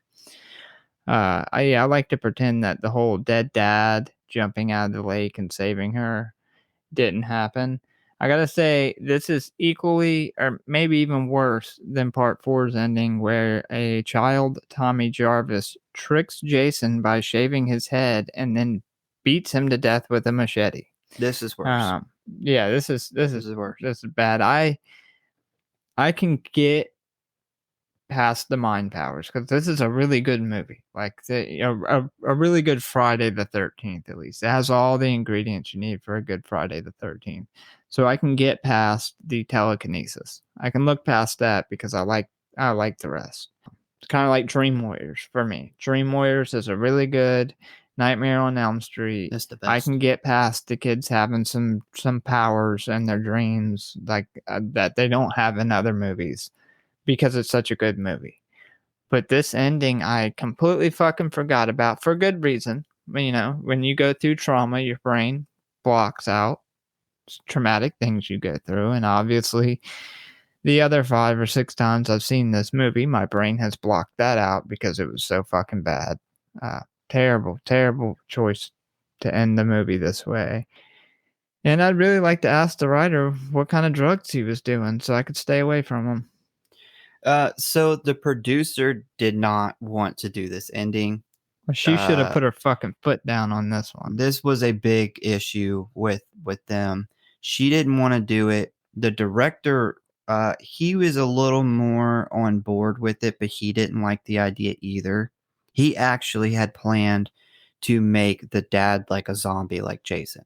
They said, well, if he's been in the water that long too, then he should look very similar to Jason. But they went back and forth on whether or not they were going to do it. For so long, they kind of had to hurry up and film it, so they didn't really have the time to do the makeup. So the producer, she said, well, no, he can't come out of the water looking clean. So what they ended up doing was just adding some mud to his face and shooting it really quickly. The writer who actually fought to have this in there, he actually says now that he greatly regrets adding this into the story. Yeah, probably because he's gotten so much shit for it over the years. I would imagine from Friday the 13th fans. It was just a terrible fucking idea. Like Yeah. I even with him coming out, like the director wanted him to come out as like a zombie. That's a little better, but that's still a horrible idea. That takes it from like a 10 out of 10 bad idea to like a 9.5 out of 10 bad idea. Like the whole her dad coming out of the water to save her was so fucking cringy and bad. Yeah, it really undermines, like, it really takes away from this story because, whether you like or don't like the her having powers thing, it's still, at the core of it, it was this battle between this girl who had these powers and then Jason. Like, they both had something special about them that kind of gave them that edge. And you're seeing them go up against each other for a big chunk of the end of this movie, and they're just battling back and forth. And then, it's almost like if this was a wrestling match, somebody coming out of the fucking crowd with a chair and hitting one of them and knocking them out, and the other one wins by, because it's not fair. It's as if Vince McMahon wrote this. Yeah, it's That a sounds like something WWF that would production. happen in wrestling. So you see all these cool things that she can do, and she's powerful, and she's really giving Jason a run for his money to where she's almost defeated him. And then instead of her defeating him, she gets this out of nowhere advantage of now a zombie dad that has Just a regular dad. just shown up and caused her to win.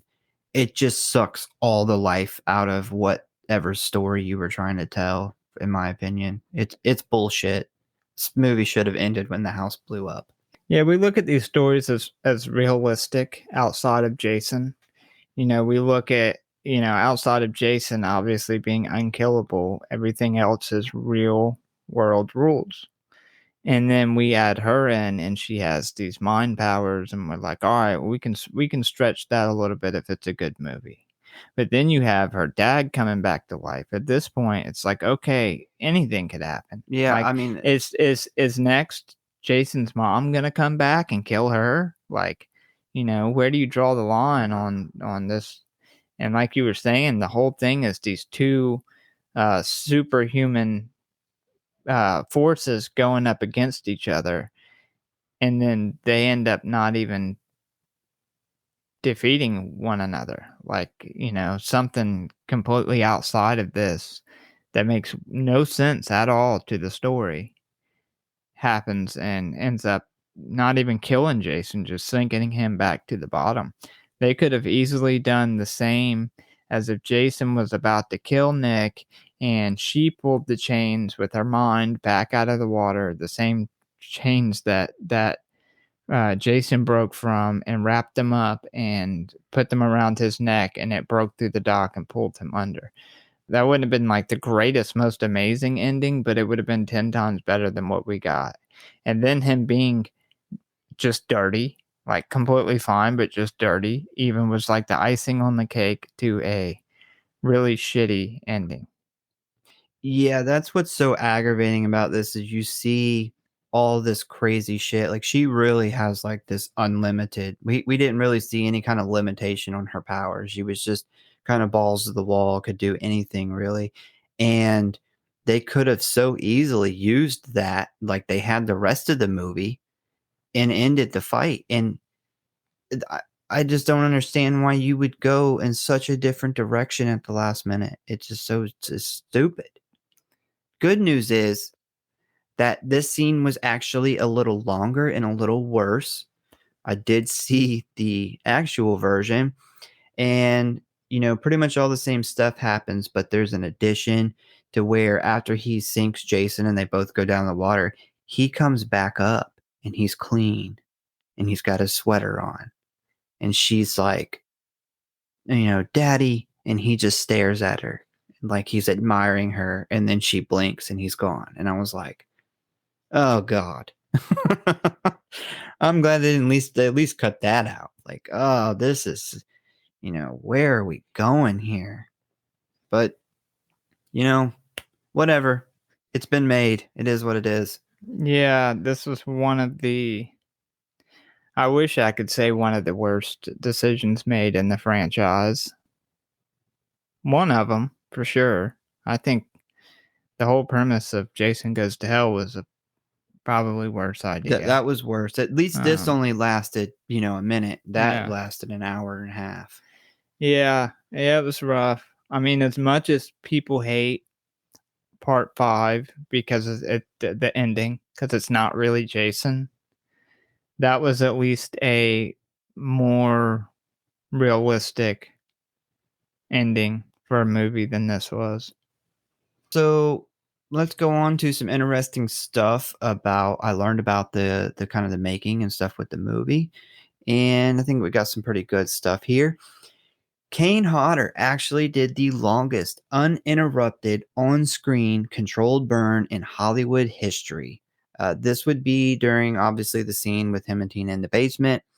He was on fire for a full 40 seconds. That's interesting. So I had it in my notes, but we kind of went through it so fast.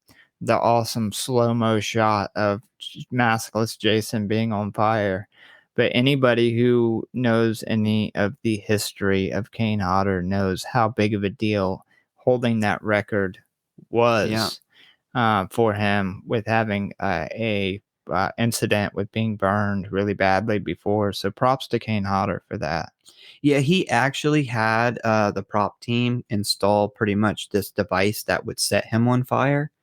And this was because normally they would add the flames that caught him on fire.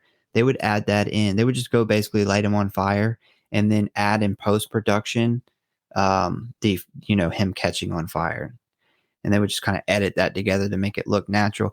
But he didn't want to do that. He wanted it to be a legitimate, okay, I'm going to be in the scene. The whole scene's going to be uncut. I'm going to get lit on fire by this device, and then I'm going to do this 40 seconds of being on fire. So big props to him for that, because anytime they do those full burns in movies, those people get a lot of respect, because why would you ever want to be on fire? Well, It's so dangerous. there's even in such a controlled environment, there's such a huge risk to it, and Yeah. You're on fire. so many stuntmen get really badly hurt, and there's been quite a few of them who's died from doing these stunts before. So I mean, it's fire. You can only control fire so much, and for him to have the past that he had and actually almost died from being burned so bad doing a prior stunt earlier in his career, to turn around and do this and not just do it, but do it better than anybody had ever done to that point. A huge props to him. Yeah, so the film was submitted 9 times to the MPAA before being granted its R rating. It is the most heavily censored film in the series, earning the nickname Part 7: The No Blood. Several scenes of gore were cut in order to avoid the X rating, and I will go through everything that was cut. So we had several scenes of Judy's murder, who was originally bashed against a tree in the sleeping bag 6 times instead of once. You have Maddie's death, where she originally had a sickle jammed through her neck. Number 3 is Ben's death, aka Drake's brother, who showed Jason crushing his head into a bloody pulp with his hands. All of these, or I won't say all, most of these shots you can watch them on the DVD. They're in the deleted scenes. And there's a little thing with the director in the beginning of that when you go to watch it. And he does explain kind of, what happened with all the cuts. And then he says, though, that Paramount actually destroyed the footage. So that's why we have never gotten a director's cut version with all this stuff in it. But somebody did come across some of the footage that was on a VHS tape. Now, why you can't take that stuff and add it into the movie, I don't know. I don't make films, but apparently you cannot. If you do go and watch these, which I recommend you do, just a fair warning, they are in really bad condition. The nighttime scenes, you can't really hardly see any of the characters on screen. So it's rough. But anyway, the reason I bring that up now after number 3, because we got a bunch more to go through, this if they would have left all of this in here, this death here with Ben's head being crushed, this would have been the best death of the whole entire movie. It is amazing. They show him. They literally, they must have built this fake version of his head and had Kane Hodder literally squish it down into the size of an orange or something, and the blood just squeezes it, and it looks like his real head, and he's just squishing it. It's beautiful. It's a shame they got rid of it. But number 4 was Kate's death, which showed a gory aftermath of having a party horn shoved into her eye. At number 5 is a shot of Eddie's head hitting the floor, which I've seen is really nothing that great. Number 6 is a shot of Russell's face being split open with a large blood spurt. That one was pretty cool. It was a lot better looking. Number 7 is Dan's original death that showed Jason ripping out his guts. Number 8 was Amanda, who is Tina's mom. Her original death scene actually showed the blade coming out of her chest from behind, so it was way more graphic than what we got. Number 9 is, of course, Dr. Cruz's death, which showed Jason's tree trimming saw violently cutting into his stomach, revealing a fountain of blood and guts. That one is on the DVD. Number 10, and the last one, is Melissa's death that showed Jason hitting her in the head with the axe and a close-up of her eyes still wiggling in the sockets. Man, that's such a shame. Like, that really is. It hurts knowing how awesome some of that shit could have been, or they actually did the work to film it, and the ratings boards fucking ruined it. I really, and how many times do we hear this? All these cuts that have to be made in these horror movies back in the day, and then there being no uncut version of it because the film ends up being destroyed or lost. I really wish studios would quit doing that. I really wish they would, and I feel like nowadays they do. Like, you see more uncut versions of newer movies coming out. I think it's because it's digital now. Yeah, so much stuff yeah. is digital. It's easier to store movie footage on a hard drive than it is to physically take a reel and store it in a warehouse. Like, think about all the footage just from the Friday the 13th franchise that we have lost. Yeah. Probably almost a whole movie of kills, awesome kills that we will never get to see because of that. And it makes me really feel for the FX team that put in all that work into doing all that stuff and never got to see it. Because this movie is essentially, and it's almost like the first Halloween. They show these kills, but there's very little blood. A lot of the kills are cut off. Like I said, I had to pause it to see the sickle that he kills. What's her name with The it? nerd girl. Yeah, he comes through and you don't even hardly see that because they have to cut it so short because apparently a sickle went through her neck. And some of the stuff you just described, like the mom getting the extended machete or whatever you call it, and them showing it stick out the other side of her. That's not crazy for 1988. It's almost like they had a vendetta against this particular movie. And maybe it's because the original version that was submitted was so bad, or so gory, I should say. But yeah, that's unfortunate.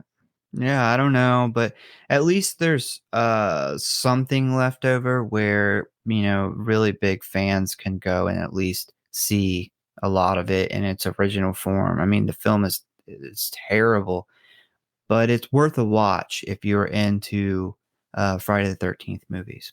So we have finally come back around full circle from the beginning. The title of The New Blood was added because originally the character Tina was going to be the main protagonist in the next 3 films. So it kind of was that. To end it, A little bit, but it was Jarvis. a little extra. They wanted her to be like the new Tommy Jarvis. And I will say, I would have been quite unhappy if this would have been for 3 films with her doing this telekinesis, mind power shit. That would have been so disappointing. Yeah, I agree. For as much as people hate on Manhattan, I'll take Manhattan over 2 of those movies. Jason Goes to Hell after Manhattan that's a pretty bad movie. Probably the worst in the franchise to me personally. But Manhattan alone is better than having to deal with Because it wouldn't have just been her powers. They would have tied her dad into it, and it would have been a whole. They would have had to have added more to her because there's no way they can just make the same movie 3 times. Yeah, I agree. I'm glad they didn't do that. That ending probably went so bad that they scrapped that idea. Well, I guess a lot of people didn't really care much for the her having powers thing. There's a lot of pushback from fans about that. So they ended up shelving the idea, thankfully. Yeah, I don't blame them. I don't, that is, something that every time I think of Part 7, I think of the telekinesis girl. I don't like that she has telekinesis. I do love everything else about this movie other than her powers in the end. I'll say that. So this is the last real interesting thing I got in here, and I think this is super cool. The narrator in the beginning of this film, his name is Walt Gorney, aka Crazy Ralph from the first 2 movies. This was actually the last thing he did. Yep. So they brought him back to do that little narration about Jason and stuff, and with all the scenes from the last few movies. Okay. Yeah. I actually like that. That was that was my first note I took. I do really like that they kind of filled in what happened in Part 6, but not just filled it in. That they showed a lot of the iconic kills throughout the franchise up until that point. Thought that was cool. So kill count and ratings. So the kill count in this movie is 16. It's way up there. So number 1, John Shepard. Number 2 is Jane. Number 3 is Michael. Number 4 is Dan. Number 5 is Judy. Number 6 is Russell. Number 7 is Sandra. Number 8 is Maddie. Number 9 is Ben. Number 10 is Kate. 11 is David. 12 is Eddie. 13 is Robin. 14, Tina's mom. 15, Dr. Cruz. And 16 was Melissa. Good shit. About half of them, I don't remember who their characters, like what they look like. I don't know. I do, because I had to study the movie, because I thought I was going to come in and not have any idea what you were talking about. So the weapons in this movie, the weapons that were used was a telekinesis, a tent spike, a sleeping bag, an axe, is it a skate? I don't know what that is. A party horn, a knife, a machete, a long-handled machete, a power tree saw, and Jason's bare hands. And a dead dad. Yeah. And I think, chain. Are you sure it wasn't a sickle? No, it's SCYTHE. And that is straight from the box set. That's weird, because you didn't say sickle in there, so I assumed maybe that's another word for a sickle. Yeah, I'm pretty sure that was a sickle. Yeah, I don't know. So now we're gonna do favorite kill and rating. All right. Well, for best kill, obviously the sleeping bag kill is the choice. It's iconic. It's a classic. But because that's such an obvious pick, I went with the second one as well, and that is going to be Melissa. Not only does she get an awesome axe to the face, but what I love the most about this kill is that he literally throws her across the fucking room. I thought that was awesome. Thank God that the ratings board didn't throw out the room too for being too gruesome. Surprised they didn't take the axe out and just have him throw her across the room and she dies. Yeah, that's not surprising. Yeah, that's what I'm gonna go with. Those are my 2 picks, with number 1 being the obvious, the iconic. Yeah, you have to go with the sleeping bag. So you have to. Go ahead and you can do your best kill. My favorite kill was obviously the sleeping bag. I mean, it's probably the most talked about or memorable kill besides the Jason X one. I mean, it's pretty close between them two when it comes to people. Liquid nitrogen. Yeah, the face smash. Yeah. Those two are the two that I almost always hear somebody mention one of those two when they're talking about it. So, and I will say that the sleeping bag kill, when you actually watch the unedited version where he does it 6 times, it's even better. Yeah, I would imagine so. Yeah, that's on I the hated DVD that's the only too. thing I didn't like about it was one hit. I'm glad to hear that there is at least footage out there of the full kill. Because when they redo that kill in Jason X, I think he like beats the fuck out of the tree a Yeah. couple times. That may have been why they threw that in there, because the original one got cut and it was so iconic. But I do want to add an honorable mention, or it would be my number two, is Drake's brother. And that is because I seen the unedited version, and it is literally one of the coolest things I've seen in this franchise. It's amazing. Yeah, I have to check that out. Like right when we get Yes. done. I wish I had time to check that out before we did the episode. But yeah, that's definitely another one I'm glad that they have footage on so I can go back and watch it. So ratings. All Down to right. the last bit, the ratings. All right. This was a hard movie for me to rate. This is a very fun movie, and I enjoy it a lot out of the Friday the 13th franchise. I realized rating this movie that the higher the rating doesn't necessarily mean it's the ones you want to watch the most. Rating it overall, I would say I'm going to give it a 3.8 with no context. This movie's between a 3 and a 3.5 with no context to the franchise. But Jason alone brings us up to a 3.8, 3.9 for me. Outside of the telekinesis main character, this is your typical awesome Friday the 13th. Lots of young adults, partying, sex, drugs, nudity, and Jason killing a shit ton of people in a shit ton of different ways. But what I do want to shed light on what takes it up to that almost 4.0 for me is Kane Hodder. It's what he brought to the character. He kind of changed the thought of Jason altogether. What we think of how Jason was played. What he was able to bring to the character just through his movements and his body acting was amazing. It's a testament to his ability. So, despite one of the worst endings in the franchise, I still consider this one of my favorites. It's a really fun Friday the 13th movie. You went what, 3.8? Yeah, I bounced between 3.8 and 4. I was kind of where I was. I originally was on 4. Then we did the ending, and I in my notes I wrote 4. And then we went over the terrible ending, and I kind of went to a 3.8. Kind of bounced around. Overall, if I watched it again right now, I'd probably say a 4. But then when we talk about the ending, I'd probably go back down to a 3.8. So it's somewhere in there. Well, I gave the movie a 3.2. I kind of give a brief reasoning is I really don't like the mind power thing.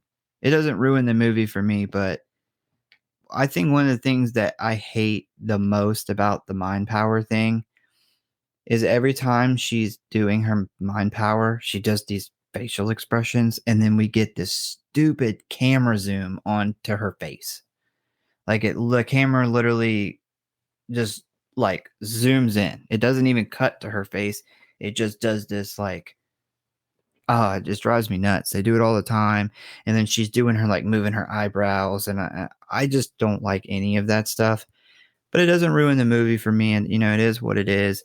I absolutely despise the ending. The ending, I would have gave this movie like a 3.8, except for I hate the ending so much. The movies, it's a great Friday the 13th. If I knew how to edit videos, I wish I could go in and really just edit out all the mind control, the mind power stuff and the stupid ending. And if I just had a cut of him just killing all these kids at this party, I would probably give it a 4. That's how much I like all that stuff. Yeah, yeah. So this is the furthest we've been off on ratings, actually. Mhm. But it's interesting because I put in there that this movie's between a 3 and a 3.5 without any context. What brings it up that extra 6 or 7 points for me is the what Kane Hodder introduced to the franchise with him playing Jason. I know that doesn't go into the actual, like, just watching it. If you had no context of the franchise, it doesn't go into how good the movie is. But to me, Jason is my favorite out of all the slashers. I love the Friday the 13th movies. Kane Hodder was the best to play Jason. Jason looks the best in this movie out of all the other movies. And it is the introduction to the guy who was known for playing Jason Voorhees. He really made the character, and he changed when you think of Jason's movements and how he's portrayed. It was changed with Kane Hodder. Yeah, I mean that's all that stuff is the reason that I give this movie even in the threes. If I were to base this movie off of the kind of the main plot, the main character, I would give it like a 2. I pretty much started a 2 because of the storyline with her having the powers and stuff. And I go up from there and I kind of add like the stuff like Jason looks awesome, Kane Hodder was awesome, and that's what builds it up to a 3.2. And there's room to where like if I watch this movie a week from now, it could easily be a 3.5. It's not a solid 3.2, but this movie would be like a 4.2 or 4.3 if she didn't have the powers. If they just would have eliminated her having the powers and this was just, she was just your standard final girl, I would rank this movie at least a 4. Yeah, I would say without that, this movie would be by far the best Friday the 13th with Jason killing people. Out of, obviously not counting the original, that's a little bit different of a movie. So 2 through all of the rest, 2 through 12, this would be by far the best out of all of them if you took away her powers. I hated the powers thing. I did think it was, so I didn't know that they were kind of decide to do like a crossover between Carrie. So that makes it a little cooler for me that it was based off of that. But without the telekinesis, this is easily, I would give this probably a 4.5 without that, just because the amount. Another thing, it would be a 4.5 without that, and if they hadn't cut the movie up and they actually showed Yeah, the kills that's the way another they were thing. supposed to. I feel comfortable at a 3.8 because of the things I already mentioned. If we got a version of this that had the kills in it would take it up to a 4.0 for me. And then if you could get rid of the telekinesis, I don't know, I'd have to rewatch the movie, but it would be up there. Well, I think that's pretty much all we need to say about this movie. I'm glad we did this. I had fun. I'm glad we didn't kind of do one of the more standard. A lot of people they talk about the first one, and I think we picked a really good one, but not one that's so good kind of everybody wants to talk about it. So I feel like we had a lot of good and bad stuff about this that we brought up.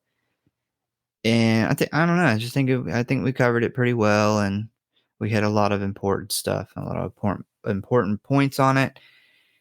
But that's pretty much going to be it. Do you got anything you want to add to this before we head out? No, just have a kick-ass fucking Friday the 13th in October. We don't get those very often, so enjoy it. And I hope you guys have a good one. See you later.